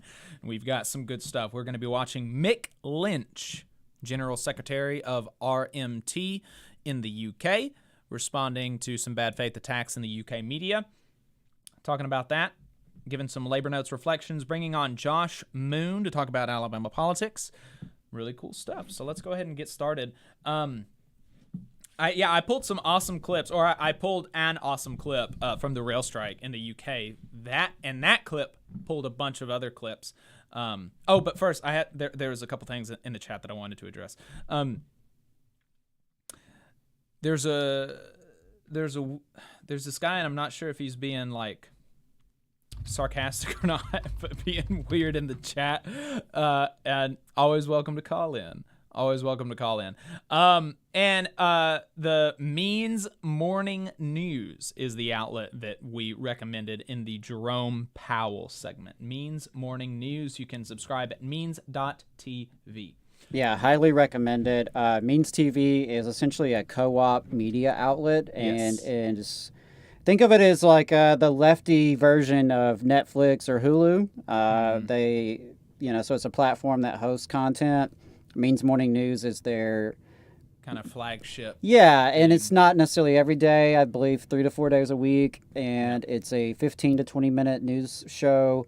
And I am a religious watcher, or actually listener most of the time. It's available on podcasting apps. And it is one of the best little like summaries of what's happening, primarily in the United States, but there's international coverage as well. So highly recommend that. We've definitely taken inspiration from Means Morning News in terms of our graphics and just some of the things that they do. We've tried to learn from them as well. So highly recommend that. And Means TV needs more subscribers. I think the more people that support the project, the more content they'll be able to host on the platform. Beyond just, which they have some good stuff already there in terms of documentaries and other original programming. So yeah, cool that's cartoons. that's my Means TV plug. Yep. So I got an awesome clip that compiled a bunch of other clips from the rail strike in the UK. But first, I wanted to give y'all some background. Rail workers in the UK have not had a raise in 3 years, not since before the pandemic. They accepted pay freezes like so many other workers during the worst parts of the crisis. And in addition to that, now the employers are wanting to attack their pension system. They're wanting to dilute benefits. They're wanting to make staff work longer hours, make them poorer in retirement, while paying increased contributions to shareholders. They want to cut thousands of jobs across the rail network. They want to cut safety inspections on the infrastructure by 50% in half. They want to attack terms and conditions and working practices in a form of internal fire and rehire, including lowering existing salaries and increasing the work week. They want to make massive cuts to catering services. They want to close every ticket office in Britain, regardless of the accessibility needs of the diversity of passengers. They want to cut real pay for most of their members through lengthy pay freezes and well below inflation pay proposals. Crazy, crazy stuff. Absolute Looney Tunes. And all of this while, let's see if this sounds familiar to working folks in the U.S., these rail companies make huge profits. From Open Democracy, the UK's largest train operator, First Group, boasted to investors that profits for this year were, quote, ahead of expectation, unquote, and pledged to resume dividend payouts. The company handed its shareholders £500 million in December 2021, just months after being awarded government contracts for running the South Western Railway and Trans-Pennine Express. Pounds are, I'm not sure the conversion rate, but it's something similar to $1. It's like either it is worth either a pound is worth $1.2 or a pound is worth like 2/3 of a dollar, something like that. But it's it's a pretty it's a comparable. Typically, it's worth a little bit more than the dollar. Okay. But I don't know how Brexit has impacted that. Yeah. It's been a few years since I was over there and did my little currency exchanges. So therefore, rail workers went on strike last week. They went on strike for 3 days, on Tuesday, on Thursday, and on Saturday last week. They'll be deciding on whether more strikes are necessary this week. And despite the obvious righteousness of their fight, the Labor Party, leadership issued a memo to their members to not participate in picket line actions. Because why would a Labor Party do something on behalf of labor? Crazy. I guess they just compete with the Democrats to see who can be more frustrating and more disappointing. That's wild. Absolutely wild. Fortunately, many members of Parliament, they have denied that, and they have actually openly supported the striking workers. But it is a bizarre thing for the leadership of the party to put out. And in addition to the outright hostility from the conservative government, ambivalence from the Labor Party, they are being attacked in the press. And honestly, seeing some of the coverage of the strike has almost made me thankful for media here and the Democrats here. Almost. I'd hate to think that we had to deal with a left party, quote unquote, as antagonistic to us as the Labor Party, or a media as wholly antagonistic as the UK media. It is really, really just bizarre stuff that's coming out of here. But there's a silver lining, because that terrible media coverage has resulted in some awesome clips from the General Secretary of the Union, Mick Lynch, which is a really big reason I wanted to talk about the strike. Adam, let's go ahead and play those clips. People who are doing full-time jobs, who are having to take state benefits and use food banks. That is a national disgrace. What will they do if agency workers try to cross those picket lines? Well, we will picket them. What do you think we'll do? We run a picket line and we'll ask them not to go to work. Direct lie. If you are a Marxist, then you're into revolution and into bringing down capitalism. So are you or aren't you? Richard, you do come up with the most remarkable twaddle sometimes. That's the unions don't tell me who I am and whether or not I'm working class or what, any of those sorts of things. I didn't tell you weren't working class. I don't even know your name. That's a lie. You can see what picketing involves. I can't believe this line of questioning. Picketing is standing outside the workplace to try and encourage people who want to go to work not to go to work. What else do you think it involves? You've also lied that we left negotiations on Saturday and went to a rally. There were no negotiations scheduled for Saturday. You are a liar. The pensions of our members are going to be decimated. They're going to make us poorer not only while we're at work, but poorer in retirement. And that's an agenda that the government has got because they want to subsidise the private sector in this country, as they are doing in the health service, which is being consumed by the private sector, as they've done in the education service, which is being consumed by the private sector. He should be apologising to the doctors and nurses who can't get to hospital, the patients who can't get their operation, the kids who will miss out on their education today, but also those armed forces veterans who risk their lives for our freedoms, who won't be able to celebrate Armed Forces Day on Saturday. Do you want to apologise for all that, Mick? Well, I think Jonathan should apologise for talking nonsense. None of that is true, and you're a liar. What the rest of the country suffers from is the lack of power, the lack of the ability to organise, and the lack of the wherewithal to take on these employers that are continually driving down wages and making the working class in this country poorer year on year on year, while the rich get richer. I welcome anyone that wants to join us on our picket lines and show us messages of support. All right, well, if Keir Starmer can't do that, that's a problem for him, not for us. I don't want people to be inconvenienced, and I want a settlement to this dispute. I can't do that with a backbench MP who's just learned it off a script. And one of the reasons we're not affiliated is because Labour politicians since Blair have not identified with working class people. And failing to do that is one of the problems they've got in working class communities, and they've left the door open to populists and others to come into the situation.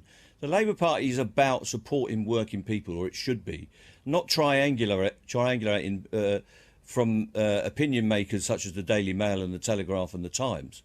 So they've got to sort out their identity and they've got to come up with a set of policies. There are lower paid people and there are wealthy people in this society.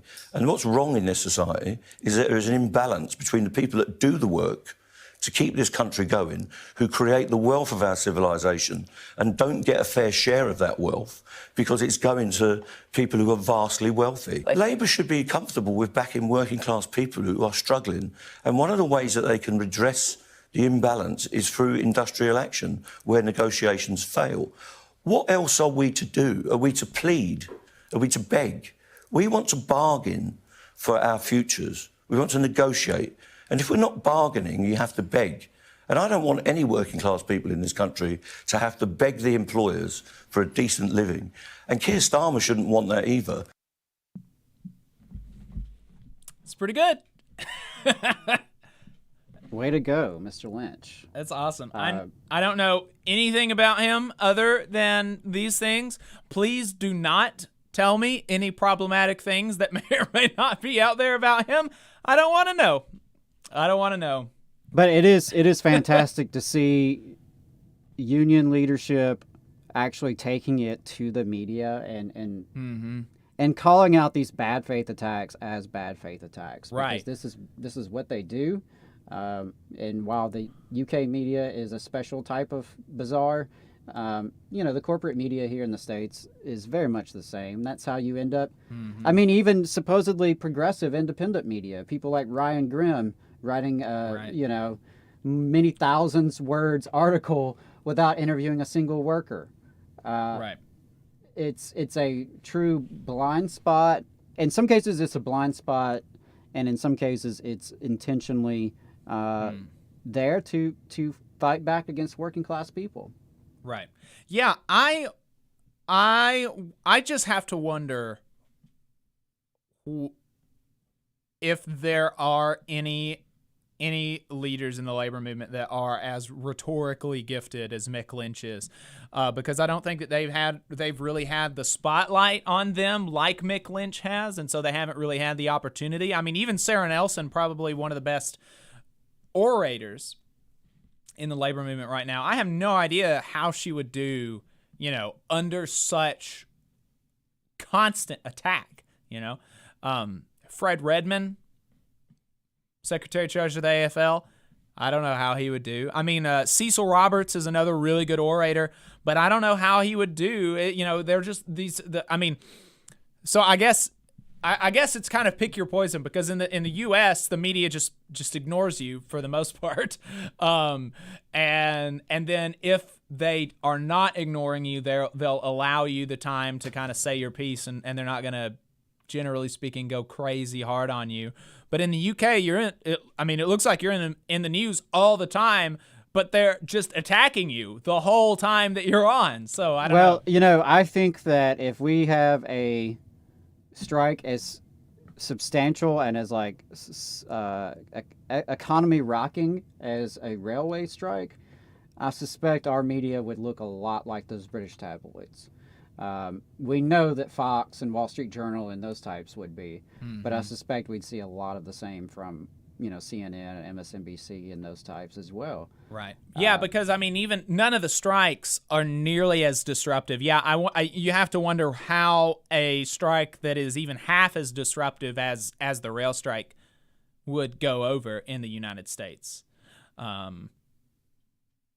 Because you can definitely imagine CNN, MSNBC, and certainly Fox News shifting from either ignoring or being ambivalent to an outright aggressive thing, because that's the argument. Look at how they treated teachers who were organizing during the pandemic, and how public school workers were demonized, and we saw that from a lot of supposedly liberal op-ed writers, places like The Atlantic, that were really leading the charge against educators who dared to organize for safe working conditions and safe learning conditions.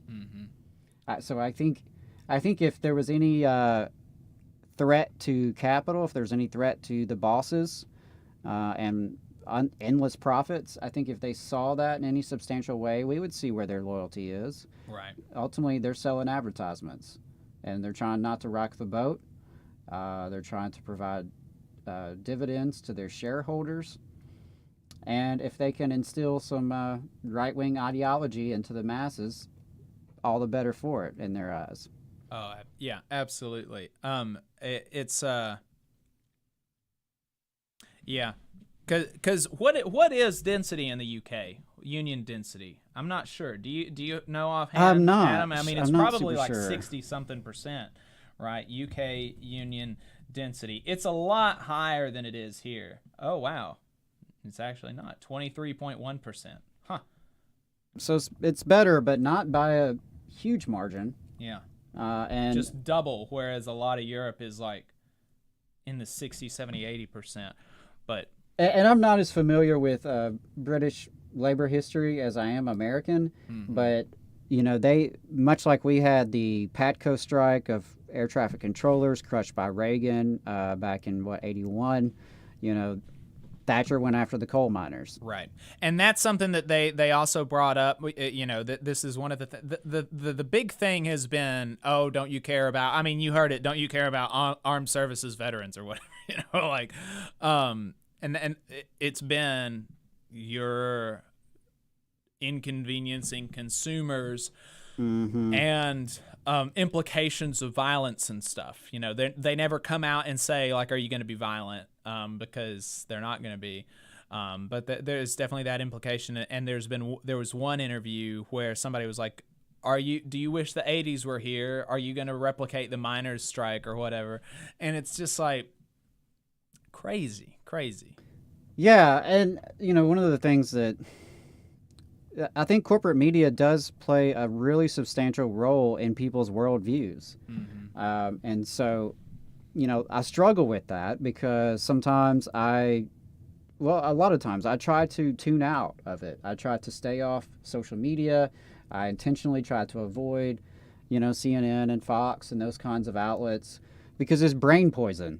Yeah. It just makes you feel bad while confusing you and misinforming you. Yeah.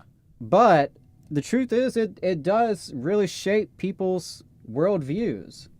And you can see that with some of the politics that people have. You know, we were mentioning off air, or I was telling you off air, and I'm not going to belabor this point, but, you know, I saw people last night who were outraged over the Roe v. Wade decision who said this was the fault of Bernie and the Bernie bros. Right. You know, in 2022, you still are saying that. And, you know, could you walk me through that?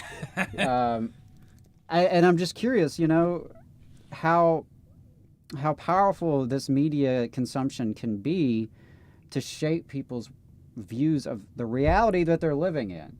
Because I can't put myself in that headspace to be able to say, well, sure, I'm going to look around at the state of this country in 2022 and blame Bernie Sanders of all people. It's bizarre to me. But there are people who are legitimately doing that, who legitimately believe that, and not just trolling. Yeah. And that's concerning. Well, we've got Democrats in the House, in the Senate, and the presidency. Right. And so I think it's just a really difficult thing to grapple with. How do we respond to corporate media's influence on people? How do we break through corporate media? Can we use it to our advantage at times? And ultimately, how do we like deprogram people? Right. And that's what I encountered, you know, like in the 2020 Democratic primary. There were folks that I had many conversations with who were, you know, older folks who had been religiously watching MSNBC and CNN for, at this point now, decades. You know, religiously reading their mainstream newspapers now for decades. And it's hard to deprogram the amount of ideology and propaganda that has been just forced down their throats. And the Bernie campaign was a way to illustrate that, but I think pretty much any foreign policy discussion. Right. Anytime, you know, other countries come up, whether it be China or Russia or Venezuela or God forbid, Cuba, you know, you see the extent to which people people have opinions that are not based on the real world. They're based on what they've been watching on TV or listening to on the radio. So I think, that's why I think I do this show. I think there's value in providing alternative voices that is centered around the working class and working class people. But it's difficult to underestimate the extent to which corporate media has a role to play in people's lives, in the way people respond to politics. But even despite that, though, the RMT put out a press release about a recent poll that showed the public, even despite all the attacks from politicians and the media, of the UK public supporting them. From the poll, only 17% of UK citizens support cuts to staff on trains and stations, and only 16% support the cutting of safety critical workers from inspecting and maintaining the rail tracks. Opposition to both of these measures is high at 63% and 70% respectively. 70% of the public believe that rail workers should have a negotiated pay raise that takes into account the cost of living, while just 11% disagree. 59% believe rail workers have the right to strike if negotiations fail, and only 18% are against it. 62% believe that the government should intervene to ensure rail companies meet the rail workers' concerns. Only 14% are against this. 84% of the public believe the profits from the rail industry should be invested in protecting jobs and services, as opposed to 16% who believe they should go towards shareholder dividends.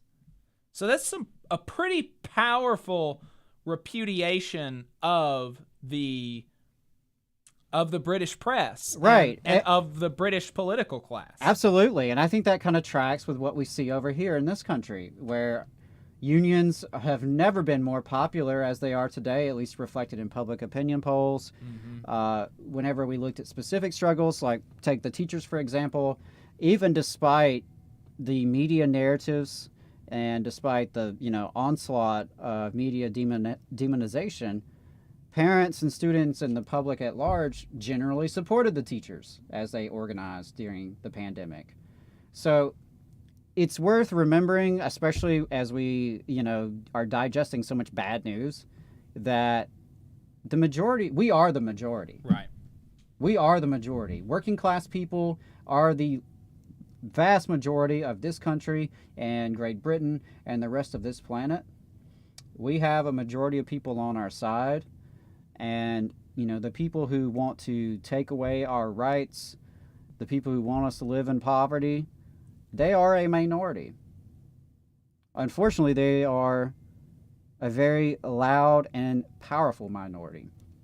And, we've talked a little bit on this show about the militant minority in the context of labor organizing and the labor movement, and how a small but dedicated group that is a statistic minority can wield a lot of influence, both in pushing their union to be more militant, but also in actually winning victories on the shop floor. And we're not the only ones who realize that. The right wing, the far right, certainly realizes that. They know they have a minority, but it's a militant minority. And, a faction of the ruling class, a faction of oligarchs, are right-wing extremists, and they have cultivated a mass base around bigotry that they can wield very effectively. Yeah. Yep. Have we got Josh in the Zoom? No, not yet. Josh is not in yet. Gotcha.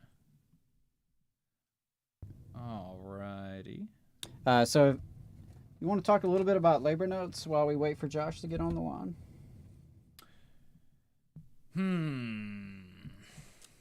Well, I don't want to get right in. I don't want to get in the middle of it if Josh is on his way. Just one thing that I'll say on this, in terms of Josh Moon coming on, there is a lack of media in Alabama, period. Like, not just good or bad. Right. There is a lack of media, period. There's a lack of investigative journalism in this state. So one thing I'm curious to hear from him is what's it like to be an investigative journalist in Alabama, in a state that is so reactionary and that, you know, ranks at or near the bottom of virtually every quality of life metric, and in a state where transparency is, you know, few and far between.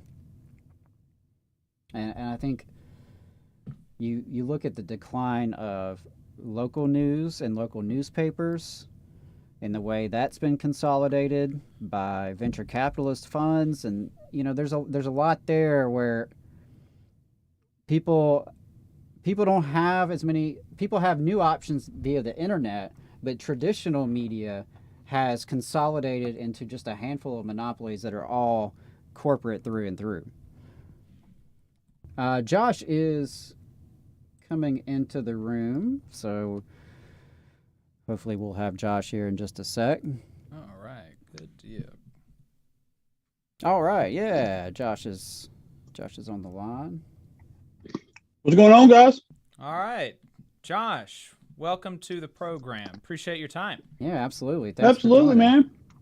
Yeah, no problem. So, Thank y'all for having me. Absolutely. Josh Moon is a liberal opinion columnist. He's an investigative reporter at the Alabama Political Reporter. He's been doing this in Alabama for a long time. So yeah, we appreciate you taking the time to talk to us. Thank you. Yeah, man. And I'm kind of like an Alabama liberal, I guess, you know, which is to say I would probably be a Republican in a northern state. But, oh man, yeah, come on now, come on. You know, Actually, that's probably fair. That's probably fair. Maybe that's not great, Yeah. but no, I'm just joking, man. You know, I mean, but you know, honestly, I probably would be like put into a category. You know, I drive a truck. You know, I like NASCAR and fishing. You know, I mean, so you know, I'm. Well, that's something.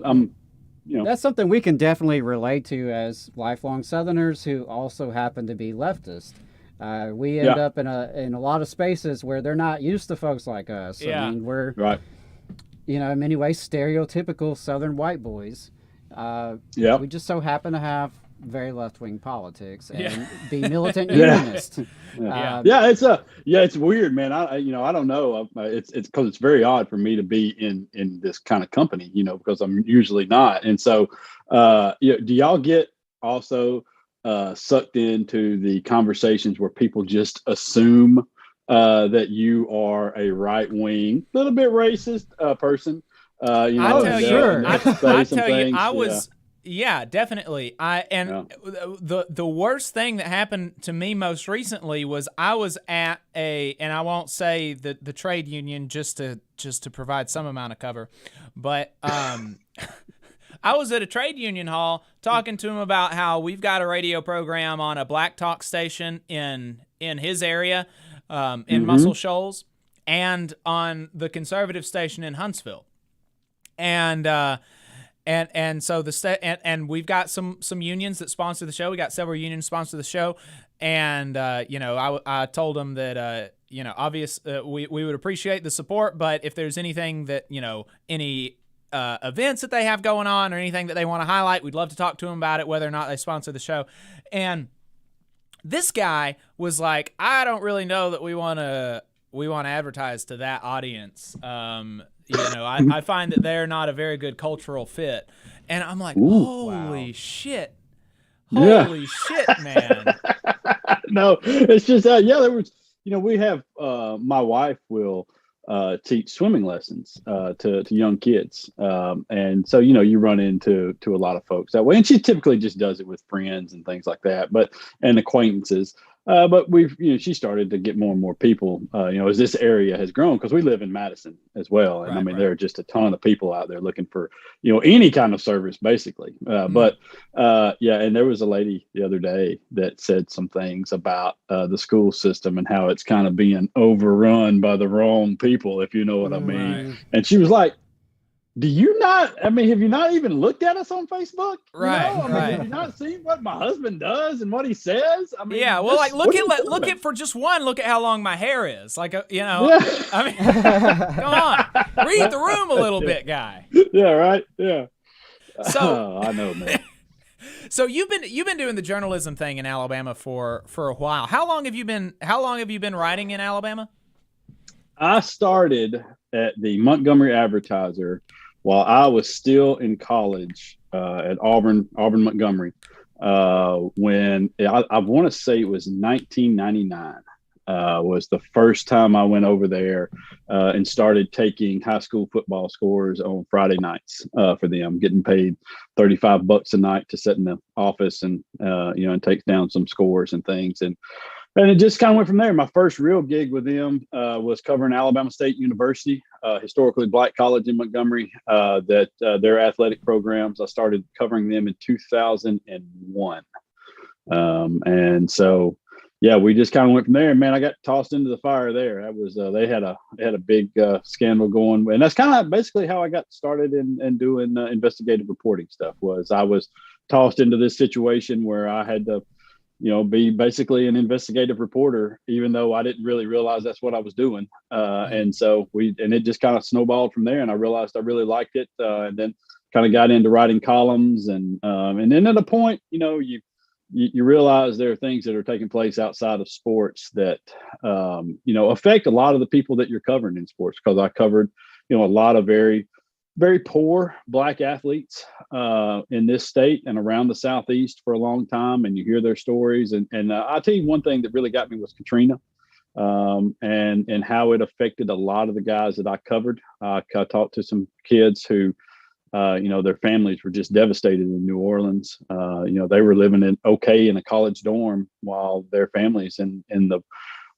lower fifth ward, I believe, was the place that was most devastating. And I had two guys that lived there. One of the guys that I covered and talked to pretty extensively, he had 3 or 4 family members killed, and were just gone they were just gone, and there was nothing to be done. And, and you see that sort of poverty and things. And, it just, and so anyways, just kind of started writing different stuff. And somebody, there was a guy that was running our paper, Sam Martin, who worked at the Birmingham Times for a period here recently, but he was our publisher at the time. And he and Wanda Lloyd said, "Hey, you know what? Let's let this kid write a column." And people hated it and they loved it because everybody was talking about it. And so, it just kind of went from there. Yeah, well, was it kind of always a like, I want to go into journalism, or did you just happen to kind of fall into the role writing about the sports, and then it just kind of kept going, or was that something you were always interested in? Well, that was obviously the intent in college, but it was into college before I realized that's kind of what I wanted to do. All I knew for sure was I was not very good at manual labor, and that math could not be involved. So, once you eliminate those things, you kind of pare down what you could do. And honestly, the thing that got me kind of interested in journalism and especially what I do was Tony Kornheiser. He's a columnist out of DC, worked for the Washington Post, runs a very popular podcast now.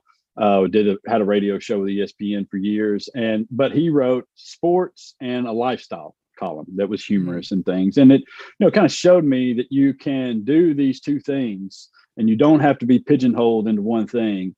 And that, this is an avenue that you could take if you were decent at writing, which, I guess, I don't know that I'm necessarily decent at writing. I'm decent at recognizing this is how I talk and I'm going to write how I talk. And so that's just all I've ever really done. And so, and that seemed to work out okay. You've done some, I'm interested in how you've seen the industry change over the 20 years that you've been doing this, because just as long as I've been kind of politically active, there's just such a dearth of news, of coverage, of knowledge about what is going on, especially in our local governments. Especially at the local level. And that's one of the things that Adam knows you from. He was a UNISERV director for a while. He worked in the schools, and he really enjoyed your coverage of the Montgomery school takeover, as well as some corruption in the Limestone County schools. And I think that's how he got familiar with you. And so what has it been like doing that kind of work, and how has it changed? And, because you're the only one reporting on some of these things. Right. Yeah, I'll tell you, it's been a combination, like with a lot of stuff, when you have an industry kind of collapse, the way journalism has collapsed, local news, I guess, has collapsed. There are often a lot of factors, and it's no different here. And, major player is greed at the corporate level, that, there were a lot of newspapers, man, I'll tell you how profitable newspapers were. Saudi oil men were investing in newspapers in the 70s because that's the level of profit that they were seeing returned on them. And they were tremendously profitable. And so, like all of those things, you start to get top heavy. And then, when they went public, and they started having investors and shareholders, and large corporations started buying up local news places, it became about the bottom line, and less so about serving the communities in which you were located. And so you end up slashing this and slashing that to make the bottom line look better for your investors. In the meantime, when we were at the Montgomery Advertiser, which was controlled by Gannett, and I'll say, that Gannett gets a lot of bad press. They, to me, were one of the better corporate owners for a long period of time. But even saying that, we would be sitting there, and they would do the layoffs. They would lay off the guys making the least amount of money. In the meantime, we would have 18 suits come through, with a new initiative and things. And so, it just was so top heavy, and they were laying off people to continue to support the upper crust salaries at the corporations. And so you lost people when they started doing buyouts of all those old guys. I'll give you an example. Like right now at the Montgomery Advertiser, and I don't want to pick on them because there's some great people who work there. Brian Lyman is a good friend of mine, and Brian is the best in the state at covering courts and the legislature. He is phenomenal, and the knowledge that he has is second to none. But he's alone, and so they're essentially covering city government with a bunch of people who don't know anything, about it. And that's not a knock on them. They just don't know, And so when you eliminate these people that are coming, and you eliminate them so quickly without allowing them to at least pass on the knowledge of this or show some people around, you don't know that, the Montgomery school system has gone through this number of superintendents, or that they had a scandal about changing grades, which I busted them on in 2012 of changing these grades at these schools. You just don't. You lack that historical perspective, and it allows people to come in from the top and manipulate things. You saw that recently when they wanted to implant a new school board, because that was the whole problem with Montgomery schools. It couldn't be the racism that's been there for 50 or 60 years, but it was the school board. Well, I mean, there have been 30 different people on the school board in the time that the school systems have struggled, and so you lack that historical kind of perspective to pass along to people in the community, and it's a shame that that people don't do that. But you could see it coming from what happened in sports. You had all of these team websites in sports that popped up. Auburn Undercover, Rivals Auburn site, all of these different, Alabama had the same thing, and each team did this, and it's where fans of the team went to get positive coverage. We're going to do positive coverage, which means we're going to sell you a bunch of sunshiny bullshit about this team and never criticize anything that happens. And you're always going to be shocked when things don't work out, because, you didn't know that all this was happening, even though you had this other guy who you think, because they wrote something bad about Auburn, is a Bammer, or because they wrote something bad about, Alabama is a Barner, and you just, but what that guy's actually doing is his damn job. And so that's happened in all walks now, people absolutely. just started going to these sites. And there's just something to be said about like somebody having a beat and being on the beat for a long time and knowing the beat and knowing the history of the beat. Yeah. I mean, me being somebody, I'm a rank and file worker. I'm a member of my union, and I've been a member of my union for years now.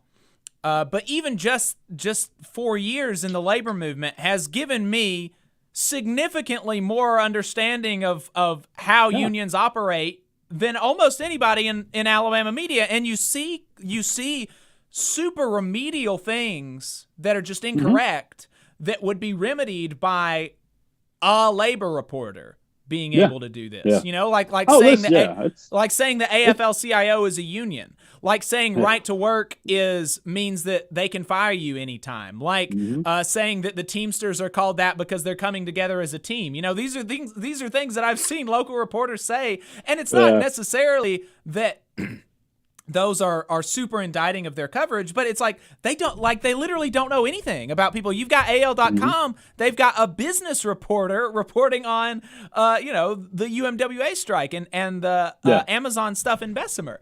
And it's like, these people, they don't know anything. They don't, and there's just and you could say that about anything. Like, I don't know what's going on in even Huntsville City schools. That's something that Adam would have a really good bit of expertise. The Huntsville City Council, I don't know a whole lot about what's going on there. The State House is something that I'm, but the newspapers have been so cut down that there's just not the people to do these beats. Oh yeah, listen. I'll give you if people need a good example. When I arrived at the Montgomery Advertiser, there were 3 people, all of them over 40 years old, and all of them with 20 plus years of experience covering the Alabama legislature alone. There were 4 other people covering the local city government there. So that's 7 people. There are now 7 people total in the newsroom. Wow. So that's what we're talking about. You know what I'm saying? And I'm talking about on the news side. I'm sure there's some other guys in sports and things like that. But on the news side, they're they're covering everything. They're covering the cops, the courts, the whole deal. If anybody wants to understand it better, David Simon, who the creator of The Wire and a former Baltimore reporter, he testified before Congress, and this was probably 15 years ago. And this was about the decline of newspapers and what could be done.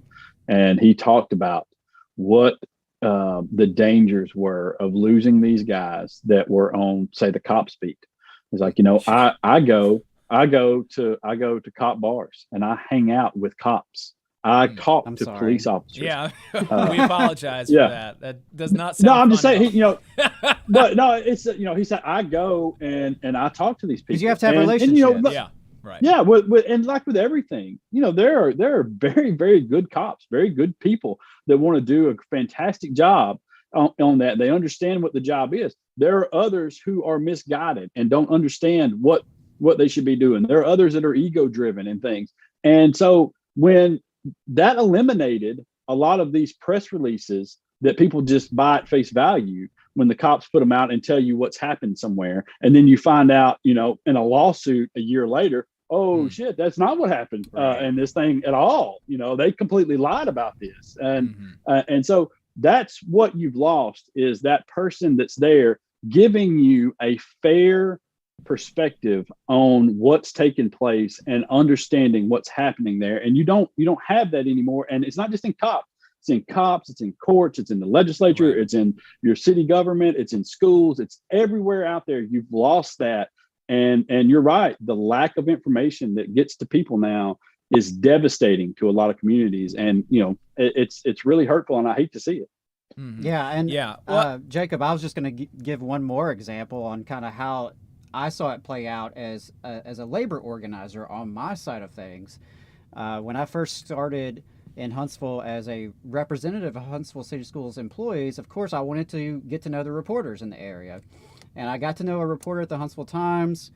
We did a sit-down interview within my first month on the job, and he was terminated within a month or two. A massive round of layoffs at the Huntsville Times. They consolidated. I think that's when they went to the 3 days a week actually printing it. And then, I'm starting from scratch. I'm having to find, okay, well, who is reporting it? Oh, we don't have an education reporter anymore. Or we don't really have a Huntsville City politics reporter anymore. And so then I'm working with local TV news crews Well, and these are young people typically who are rotating in. They might do 1, maybe 2 years tops at a station before they're off to Nashville or Kansas City or wherever they're going. And I'm having to explain what a school superintendent is versus a school board. And that, no, actually, I don't work for Huntsville City Schools.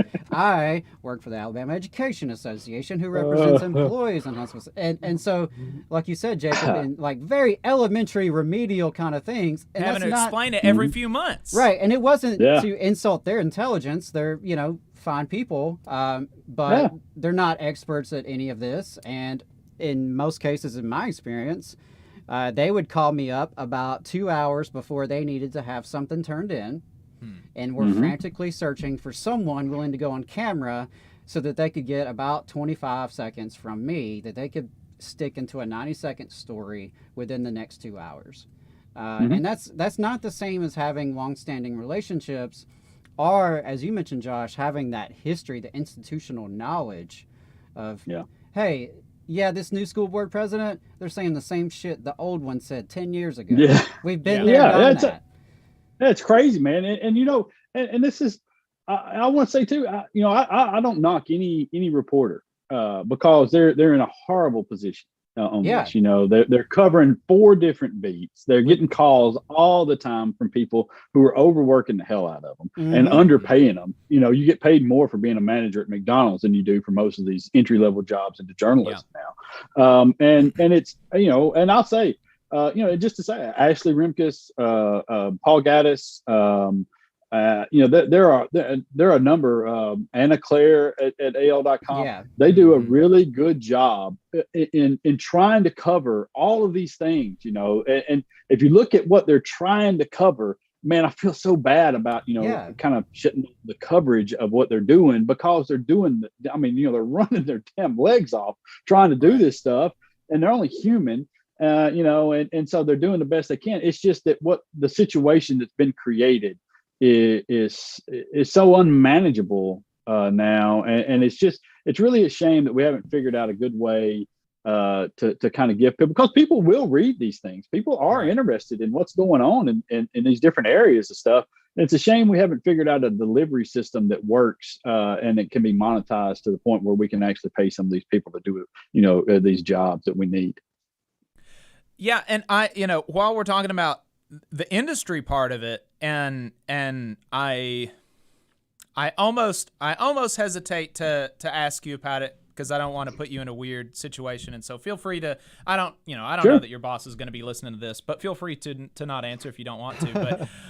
But there across the media industry, this has been happening, and we've been seeing with the News Guild, a huge wave of unionization across the media industry, and there has been and these reporters and journalists and staff at these papers are seeing unionization, collective bargaining coming together.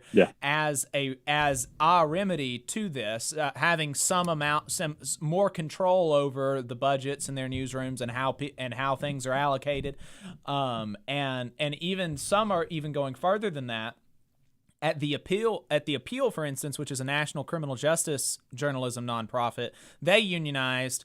Their funders backed out, and so the workers there bought it, and now they're a worker-owned, worker-run publication. Without without people that are they're the ones making the decisions. And so how have people in the industry in Alabama been seeing? Because there's been nothing in Alabama as far as I can tell. How have they been viewing this? Workers coming together across the country, unionizing, taking over ownership of their publications. How have you and your coworkers been seeing what's been happening, and like what have your thoughts been about it? Well, I think for just for us, personally, just first of all, I think we would if our employees wanted to unionize. I don't think Bill and Susan Britt own this thing, and it's not really something that would. I know unionization is beneficial for a lot of places, a lot of workplaces, and I understand that. For us, we kind of operate, openly. I guess would be the best way to put it. I'm just saying, I don't know if there's anything that anybody would necessarily would necessarily gain. We don't, we're we have like 5 employees, total. And so I if they wanted to unionize, that's fine. We would certainly be for that, but whatever. It wouldn't, but I don't think it would change anything. You know what I mean?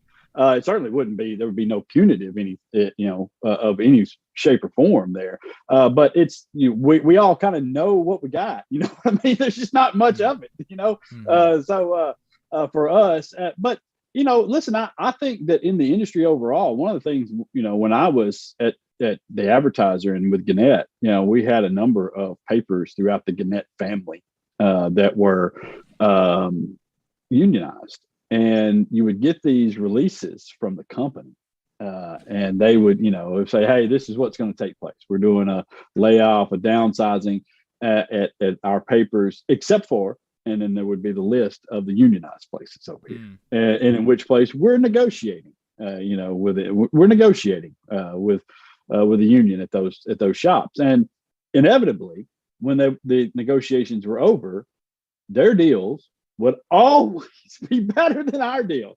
Always work. Better benefits, better vacation time. The whole deal was always better. The layoffs weren't as severe. The cuts to pay weren't as drastic. And I never understood why people didn't understand this. And I think it's great. The thing that I think would save a lot of newspapers, because there is a lot of this that goes on. And I think that it would drastically help a lot of the larger corporations out there, a lot of corporate owned papers, because it would get rid of ultimately a lot of these people at the top. That are do nothing. And we all know that they were do nothing. They weren't helping anybody. They were drawing huge salaries for walking around, coming up with the dumbest shit ever, to do. That's going to be the next great thing. But it's it's funny when people who do the work and know how to do the work have control of the work, that things tend to work better. It's weird how that happens. It's odd, right? It's odd. It's so crazy that when you have more workers gathering more news, people enjoy your product better. That's weird. It's crazy. I don't discount the value of editors and people with a lot of knowledge in the business that can come along and do this. And I'll tell you this, we also do need in most of these places, people that can go out and get advertising and get the funding things. And there is a skill involved in that. I know that because I lack that skill and I can't go out and do it on my own. But I think that helps for the smaller organizations, like ours, like a number of others around, not just this state, but around the country. I believe that if we could work out some level either of nonprofit, and some level of government support, or not something that's injected and it's reliant upon people that you cover, but something that's just simply there, that there's a pot of money that is just simply there, and you can apply for these things out of this pot of money. I think that those sorts of things would greatly aid the news gathering business all around, and you wouldn't be beholden to anybody to determine that you're going to get your hands on this money. Okay, I mean, this would have to be a setup where we understand that these things are separate, that this money's here because we know the value of news gathering and how important it is to our country and the operation of our government, but we also understand how important it is to keep everybody separate and not relying upon each other. And so I think that would aid a lot of places, listen, like I said, unionization is great, I think, for everybody, because it adds a voice at the table, for everybody who's doing the work out there. And if you all kind of understand where the money's coming from, how much there is, and what we're all dealing with here, then I think it creates a lot of better work environments a lot of times as well. Right. Well, and so and we've talked to some folks in the media who've done unionization. We talked to actually the secretary of the New Yorker Union, is from Birmingham, Alabama. Oh, it's all right. Yeah. She is the poetry editor for the New Yorker magazine. And she's the secretary of their union that formed in 2018, and they just won their contract in 2020 or 2021. We had her on the program a while back, and they won a 40% raise in their Nice. first contract for the minimum. Their minimum went from $40,000 to $60,000 in their first contract. So that's pretty cool stuff that they've been able to do. It's weird too, man, how you see a lot of these liberal news organizations were really holding on to a lot of the cash at the top, weren't they, man? Yeah. Absolutely. Yeah. No kidding. Yeah. Absolutely. We've seen a lot of that too. I mean, the SPLC is another one. You know, they're making their lower paid staff continue to come into the office, pay for their transportation. They have to live close to work. But the super executive level staff, they can remote work 100% of the time. And when they have to come into the office, the SPLC will pay for their plane tickets to come into the office, pay for their hotel to stay while they're in the office, while they're giving them all these bigger salaries, while the people who are making $35,000, $40,000 a year have to pay for their transportation, have to live near work, all that, but super liberal, super liberal.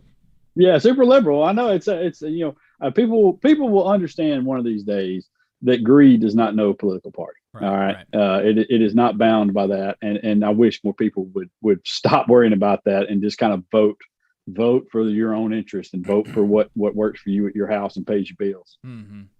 So let's, speaking of the voting thing, I'm interested in, the Alabama, the politics side of stuff, because we are now in the general election. We just finished the primary election, and I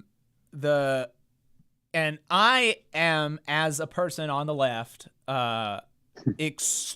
extremely frustrated with the Democrats in Alabama, because it seems to me that we are in a worse spot than we were in 2018 as people on the left, that the party that is ostensibly supposed to represent us is in a worse spot, because we have now, as Roe has been overturned, an anti-abortion Democrat at the top of the ticket. Yeah. Right. Less candidates. It appears, at least up in North Alabama, in our neck of the woods, there's less viable candidates even on the ballot in November. And there's just so little out of the party.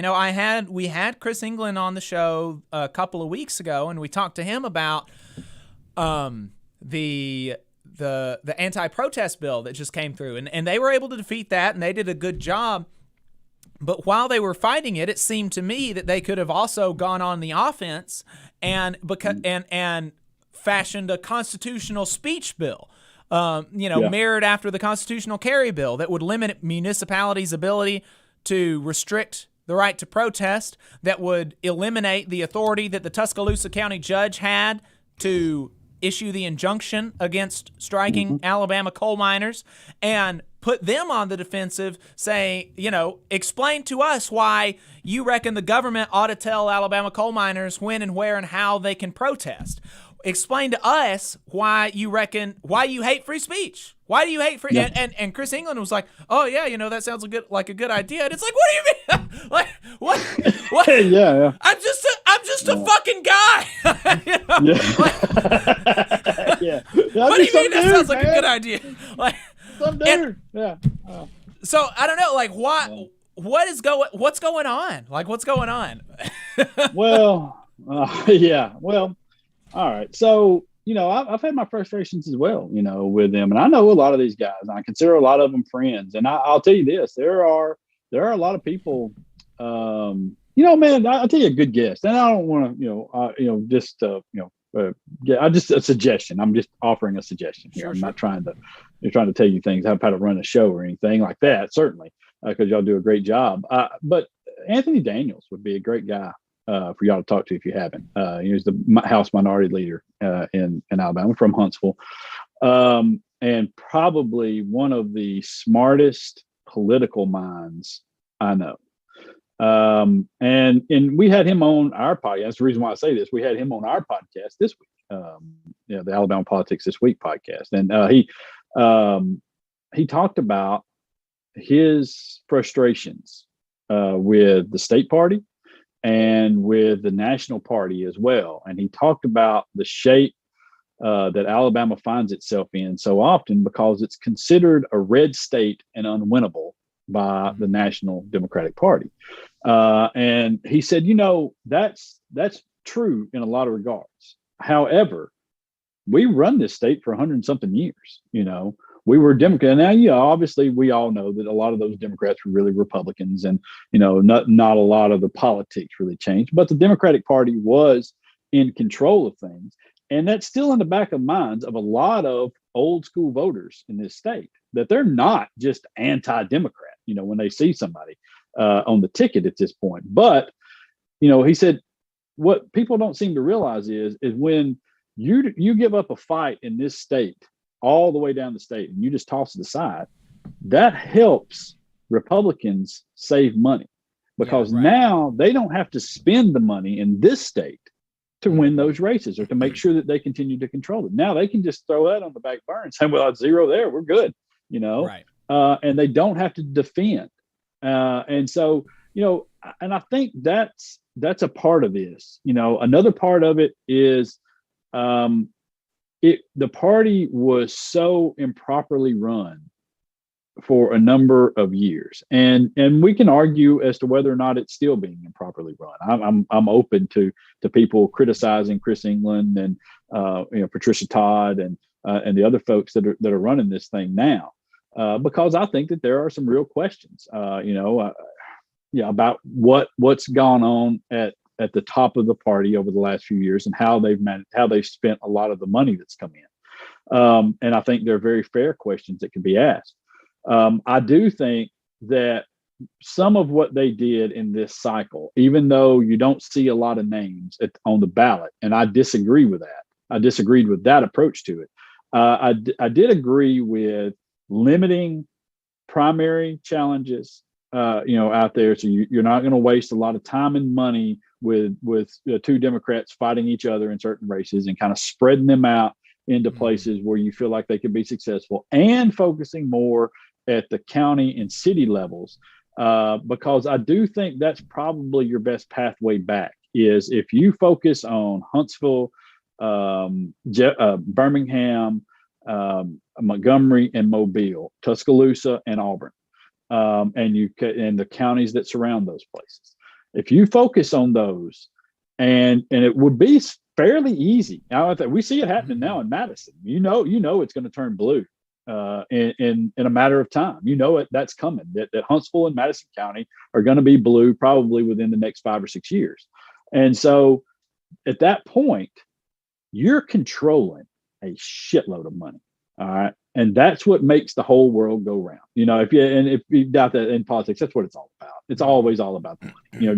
The answer to all of your questions is money. Okay. If you're wondering why something happened, if you're wondering why somebody voted this way, if you're wondering why they're acting the way they're acting, it's money. It's always money. And so if you control the county commissions and you control the city councils, you control where a lot of these funds go to. And that by controlling where the funds go to, you control the support that you get from all of these major corporations around the state, all these major businesses around the state that are wanting those road contracts, that are wanting all the contracts for broadband and infrastructure and all of these different things.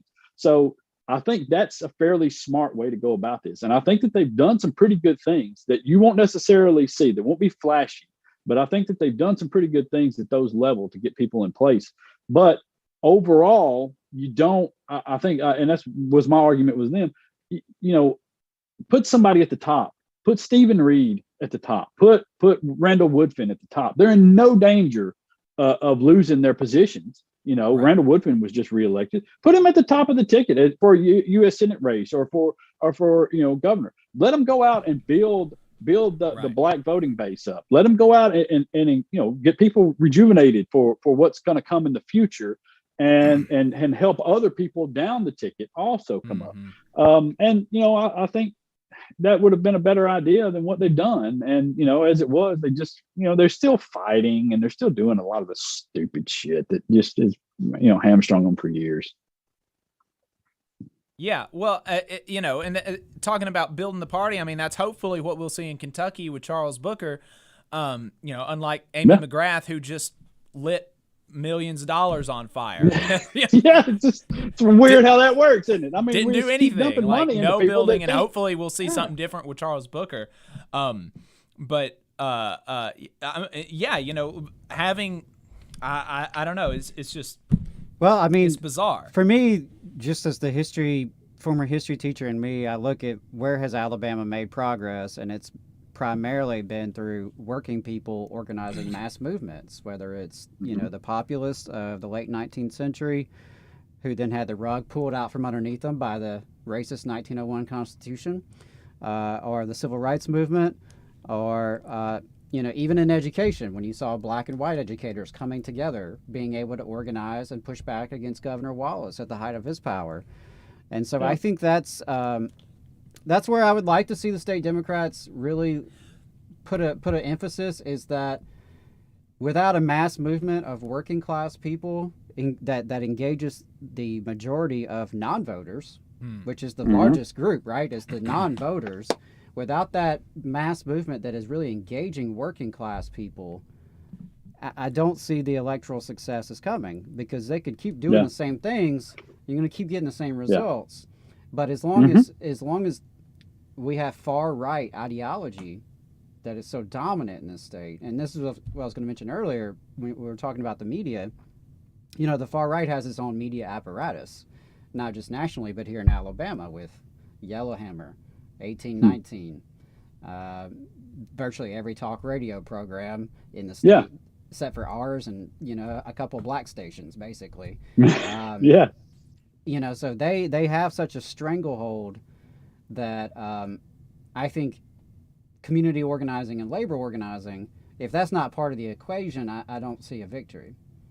No, it's 100%. And, you know, can I ask a question? Sure. Yeah. What the hell has AEA been doing? I'd love to know the answer to that. I mean, you know, I haven't worked for them for 2 years now, so I'm not on the hook for any of that shit. Listen, they are catering to Republicans. They are giving money to Republicans. They have made the calculation that a significant amount of their membership are now diehard Republicans, and so they dare not offend them for fear they drop their membership. And so they're doing a very delicate dance of playing defense and you know, which that ought, to me, is a political problem. If a significant amount of my union members are now extreme right-wingers, I have a problem within my membership that I must address and I must educate, because otherwise I'm ceding ground. And right now, the leadership is content to cede ground because the status quo is working for, you know, the 5 or 6 people making 6 figures at HQ. Yeah. I mean, have we not seen what happened in Kentucky? I mean, and that's always, this is the largest voting bloc in the state of Alabama, our teachers. This is a voting bloc of people that are under constant attack and constant criticism from the leadership that is in government. And they are always angry. They're always angry. Those are the easiest people to motivate. Yeah. Yes. They're the easiest people to motivate are the people who are angry over what's happening already. So all you got to do is get somebody to motivate. And it's like there's no attempt whatsoever to get these people organized together on these things and stop worrying about Republican and Democrat bullshit and start talking about what's going on within the school systems and how people are hurting you. And instead, they shy away from this all the time. Yeah, I've gone to them and said, listen, hey, you know, what could we do? What could we do to help? You know, to help the teachers that are out there. What do you need? It's like, I mean, they see themselves as a professional association. They don't even want people saying the word union, which is one of the things that, you know, kind of what got Adam in trouble with them. You know, and they're, you know, I mean, they're like crypto right wingers basically. At the AEA, and then, but like, I don't understand why the Democrats are not doing more to reach out to like local AEA people and local unions too, because in the same way that teachers are easily activated, the most organized working people that you're going to have are in unions, and are you know, right wingers are in our unions, but people are less right-wing in unions than not. And Yeah. at our local meetings, we never see Democrats at any local meetings. They never come unless they're coming for our endorsement and for our money. And the people that control that on the COPE committees are not the whole membership. Like, they should be coming to general membership meetings of the ironworkers in Birmingham, in Muscle Shoals, and like meeting people. And like, there's just no building relationships, because I think that's that's a shame, man. It really is. I mean, because there was a call among some Democrats, I almost say 2 or 3 years ago, and they wanted some members of the media to kind of listen in and talk, and they just wanted it was just kind of an idea thing, and they asked if they would be, and one of the conversations was how should we push? What could the build back be? What could the focus be? What could our slogan be? For building this party back. And I said, let me tell you, in this state, here's your slogan and here's your goal: working for the working man, or working for the working class, however you want to do it. Because it eliminates all the racial stuff. It eliminates all of the party stuff. It eliminates all of these other things. And it just boils it down to people sitting at home at night and saying, how are we going to pay this? How are we going to, what can we do with this? Why are we not getting paid? Why in the hell have I not gotten a raise in 6 years? What's going on here? Why are these people making so much damn money and I'm still making the same? That's what you have to focus on. And it's your only pathway back right now. Well, and hitting the Republicans where they're not doing that. Governor Ivey literally went to Japan to try to convince Toyota Mazda to not sign a project labor agreements with local trade unions, and convince them to use non-union, out-of-state labor. It is right. I've talked to the trade unions about it. She wanted to use what? Where can I find that? Yeah, I'll have to find you something about that. But yeah, she took a trip. Send me anything on that shit. She took a trip to Japan to convince them not to. This is what the trade unions had told me, and Toyota Mazda did sign a PLA, and there is prevailing wage on that project, and there is union wages, but no thanks to her. No thanks to her. But yeah, she was wanting them to not sign this, and the byproduct of that would be lower wages, out-of-state workers, not Alabama workers. It's crazy. And so, that is a good segue to the thing that I wanted to talk about. Another thing that I wanted to talk about, the strategy of trying to reach out to working folks, and this is something that, a lot of this. On political stuff, I think we definitely agree more than we disagree. But there is, tonally, I sometimes have difficulty reading your columns. It seems like there is a lot of, looking down on people sometimes. And this is something, and maybe it's just that I, being a union organizer, I have to talk to these people. And so I just by virtue of what I do, I have to have a different posture. But in this tweet, that you had the other day, and Adam, you can throw that up. I've got it in the thing. And this is one of the things that I'm kind of talking about, where you said, quote, roughly half the country believes we're currently in an economic recession as they pack for a 10-day beach vacation that's 30% more expensive this year, not including the $5 a gallon gas. To get there, the effectiveness of conservative media is amazing. And I read that and I was like, who is he talking about? I do not know. I have never in my life gone on a 10-day vacation. And and my family is not poor, I grew up well. I've never been on a 10-day vacation in my life. A lot of my friends have never been on 10-day vacations. And this is now as the Democrats in Washington allowed the child tax credit to expire. And now half of working families are having difficulty putting food on the table. And $5 a gallon gas is like a real deal, thing. We've got inflation at 8%, which is not, this is a global phenomenon. It's not, of course, it's not because working people got some sort of relief during the pandemic.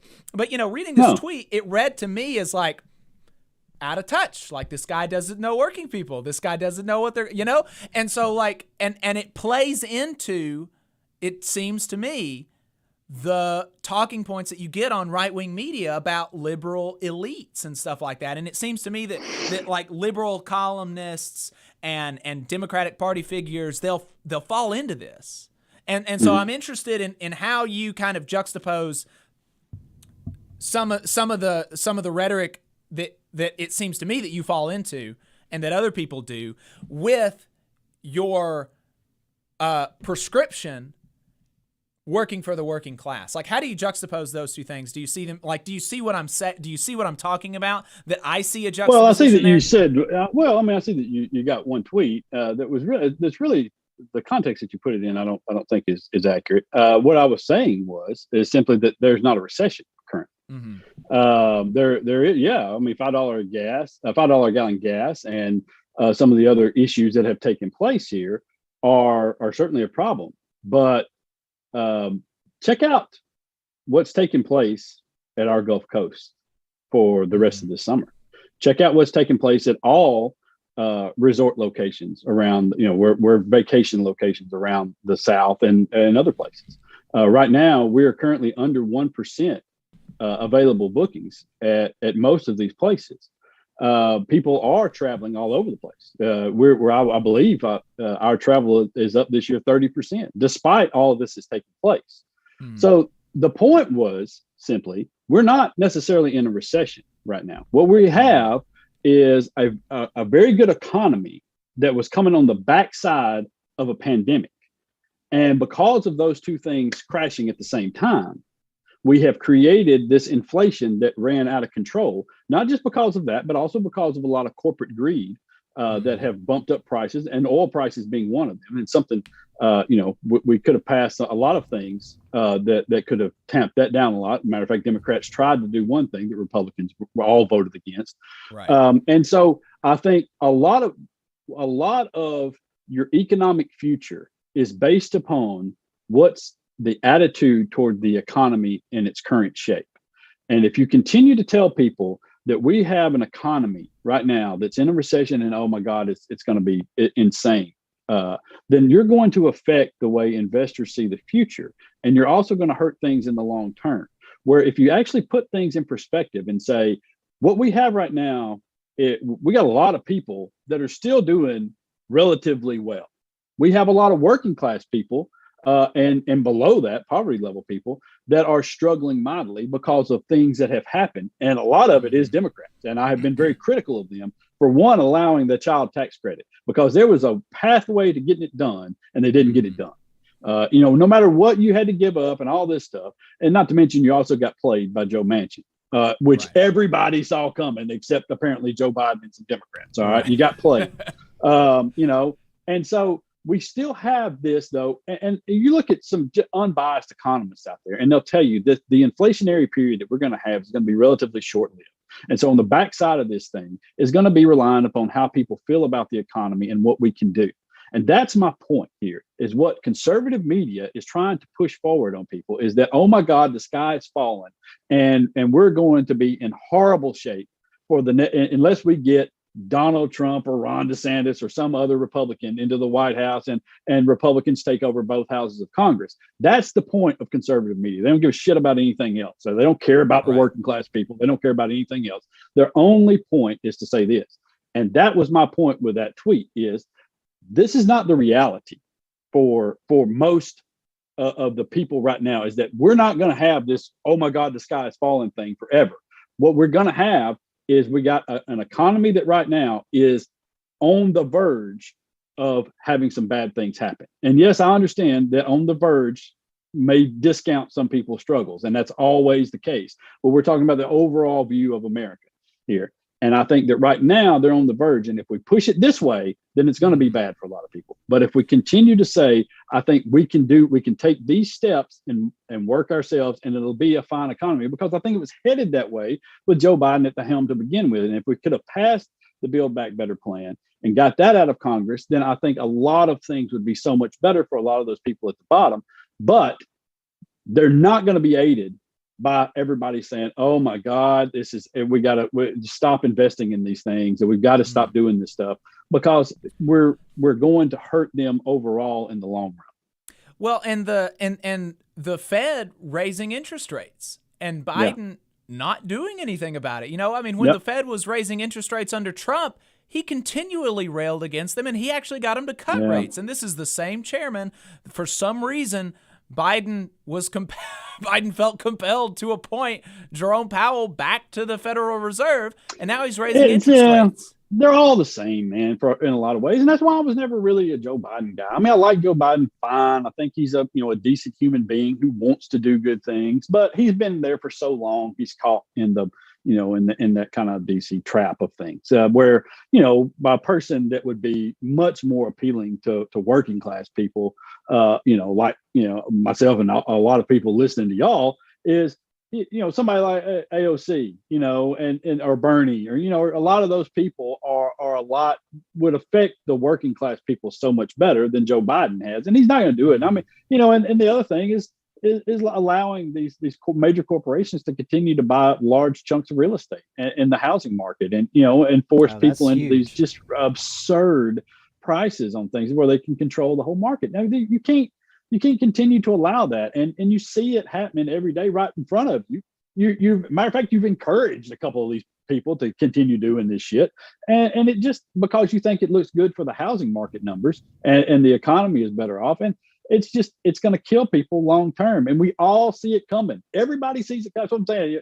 Listen, there are a few unbiased economists out there that don't worry about going on TV shows and all this kind of stuff, and they just tweet out kind of what they see in the numbers every day, and you look at them and you follow their ideas and their projections for stuff, and it's always the same, and they just it's a disaster waiting to happen for a lot of people, and you can control it. There are means to control this very easily at the federal level, and they're not going to do it. Yeah. Well, I think on that note, that's where I'm just going to get back to. We need a movement of folks to challenge corporate greed. That has to go beyond simply voting. Yes, we should all go vote. We need to bring friends to vote. We need to, vote in every election. They'll still allow us to vote in, and hell, who knows how long that'll be. Yeah. But we have to look back at history and see the way in which working people organized in the 50s and 60s to gain civil rights and women's rights, and look at the ways in which we fought to gain the right to unionize, and sometimes literally fought with the government. And I'm not condoning violence. Just you're not saying Mo Brooks go out and kick ass, right? But I mean, I understand what you're saying. You're right. The organization of people, and you look at the charts, you look at the wages, look at wages, you can mark them, the decline, the charts, they flow right beside each other, the decline of union workers and the decline of wages, and it just, you've got to understand that's the biggest problem that I have with government today, and the way, and a lot of this plays back into media, and the way media has been, has been so destroyed in a lot of ways, is you've lost this idea of people being knowledgeable about their own situations and voting for their own interests. And if people would vote for their own interest and for the interest of people like them, then we could solve this thing in the next election, but we're not going to do it. All the social issues, and the misuse of social media has really caused this sort of a problem, and this disconnect that people seem to have between the reality of their own lives and the people that they're voting for, and how it just, there's also tinges of racism and classism and other things that take, a precedent in these things. And it's unfortunate, but that's how we've set this thing up, and it seems to be working for a few people, but certainly not the majority. Right. But the thing is, we are the majority, and it's easy to lose sight of that, especially when we see depressing news day after day. When we see a state government dominated by reactionaries, it's easy to lose sight of that we are the majority. The majority of people do not agree with with the rightward shift of this country, and the rest of this country becoming more like Alabama. That's not what popular opinion is for, and working class people are the majority of this country. I mean, bottom line, most people don't have anything but their labor to sell. And I think that's where we can unite. And I think it's up to Democrats to earn those votes, to go out and to convince people who haven't voted in a few years why it's worth their 10 minutes, if they can spare it. Or 3 hours. Or 3 hours. That's a whole nother issue. But yeah, I mean, it's worth it to make that effort. And I'd like to see Democrats make that effort. To try to earn those votes, because we can sit here and we can bitch and moan about how people, we're surrounded by a lot of bigots, we're surrounded by a lot of idiots who are brainwashed and they're not going and voting for their own interest. And yes, that's true, but what are we going to do about it? Where's our theory of change? If we do what, then what will happen? And I think that's the missing part that I haven't seen in state politics in Alabama. Whether it's AEA, whether it's the Alabama Democrats, Republicans don't need a theory of change. Right. No. They don't have to go through any of this. They've got it made. But everyone else, the rest of us who have some, concern about exploitation and oppression, we don't have a choice but to do so.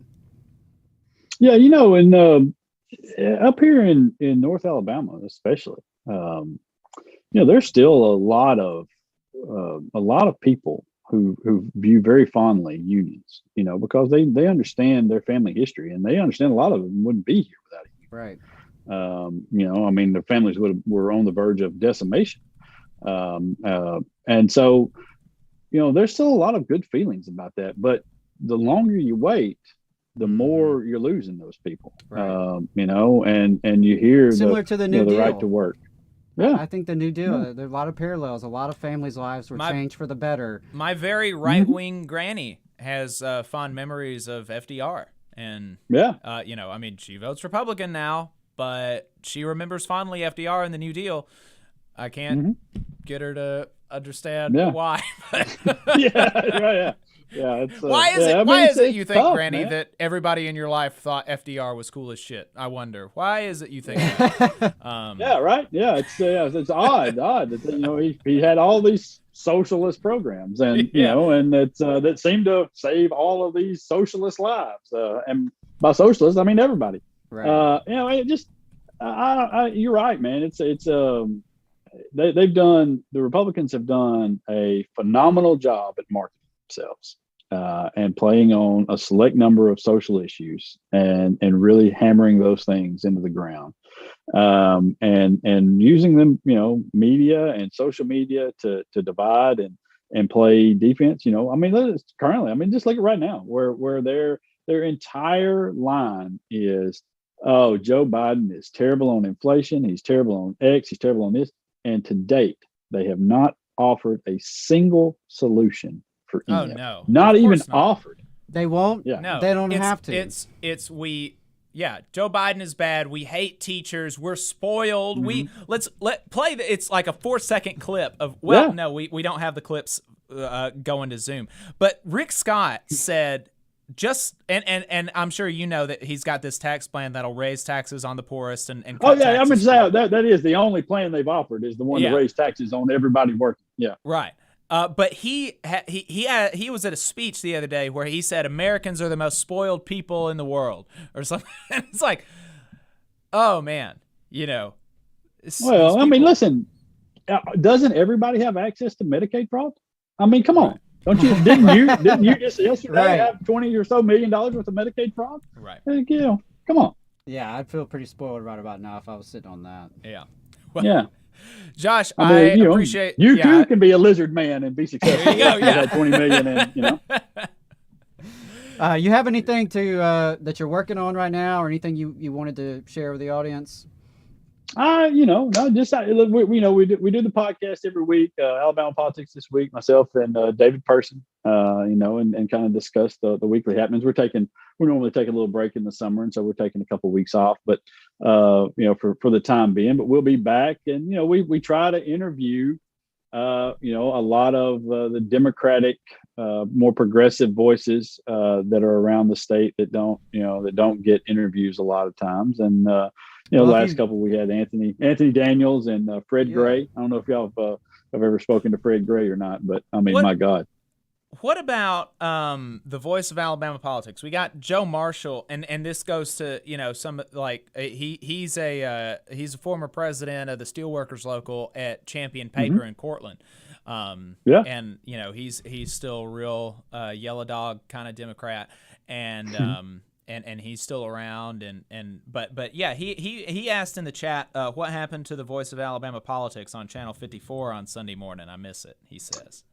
Well, the realities of life in the big leagues, and I think that sometimes there are some people, local sponsors and stuff. We rely on local sponsorships for things a lot of times, and sometimes I think we had a year's worth of shows there that were paid up through that station.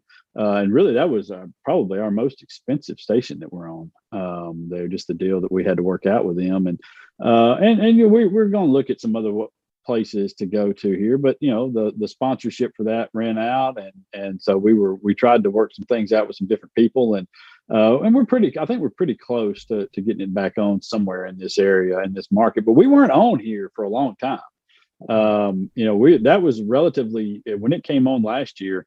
That was our first time being on up here in, I think, 4 or 5 years. And I think that we were on initially back several years back, actually before I was even on the show.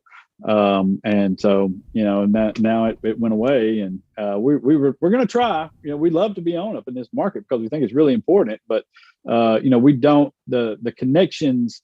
It's really weird how North Alabama is a lot of times in things in politics. There seems to be a real disconnect once you get above, say Birmingham. There's a kind of a real disconnect with people that are interested in state politics, and so and with that comes a real disconnect in giving you money to talk about state politics. Right. So we understand that. Hopefully that's changing. Yeah, I know. Yeah, I know you do. Everybody does. But so it's just the realities of the economy and and where things are, and with the economy of politics in this state. Absolutely. Well, if you ever feel like talking to some left-wing socialist union member in Alabama, hit us up. We're happy to do that, and we are trying to build media that is independent, non-corporate, and actually is of and by and for working class people.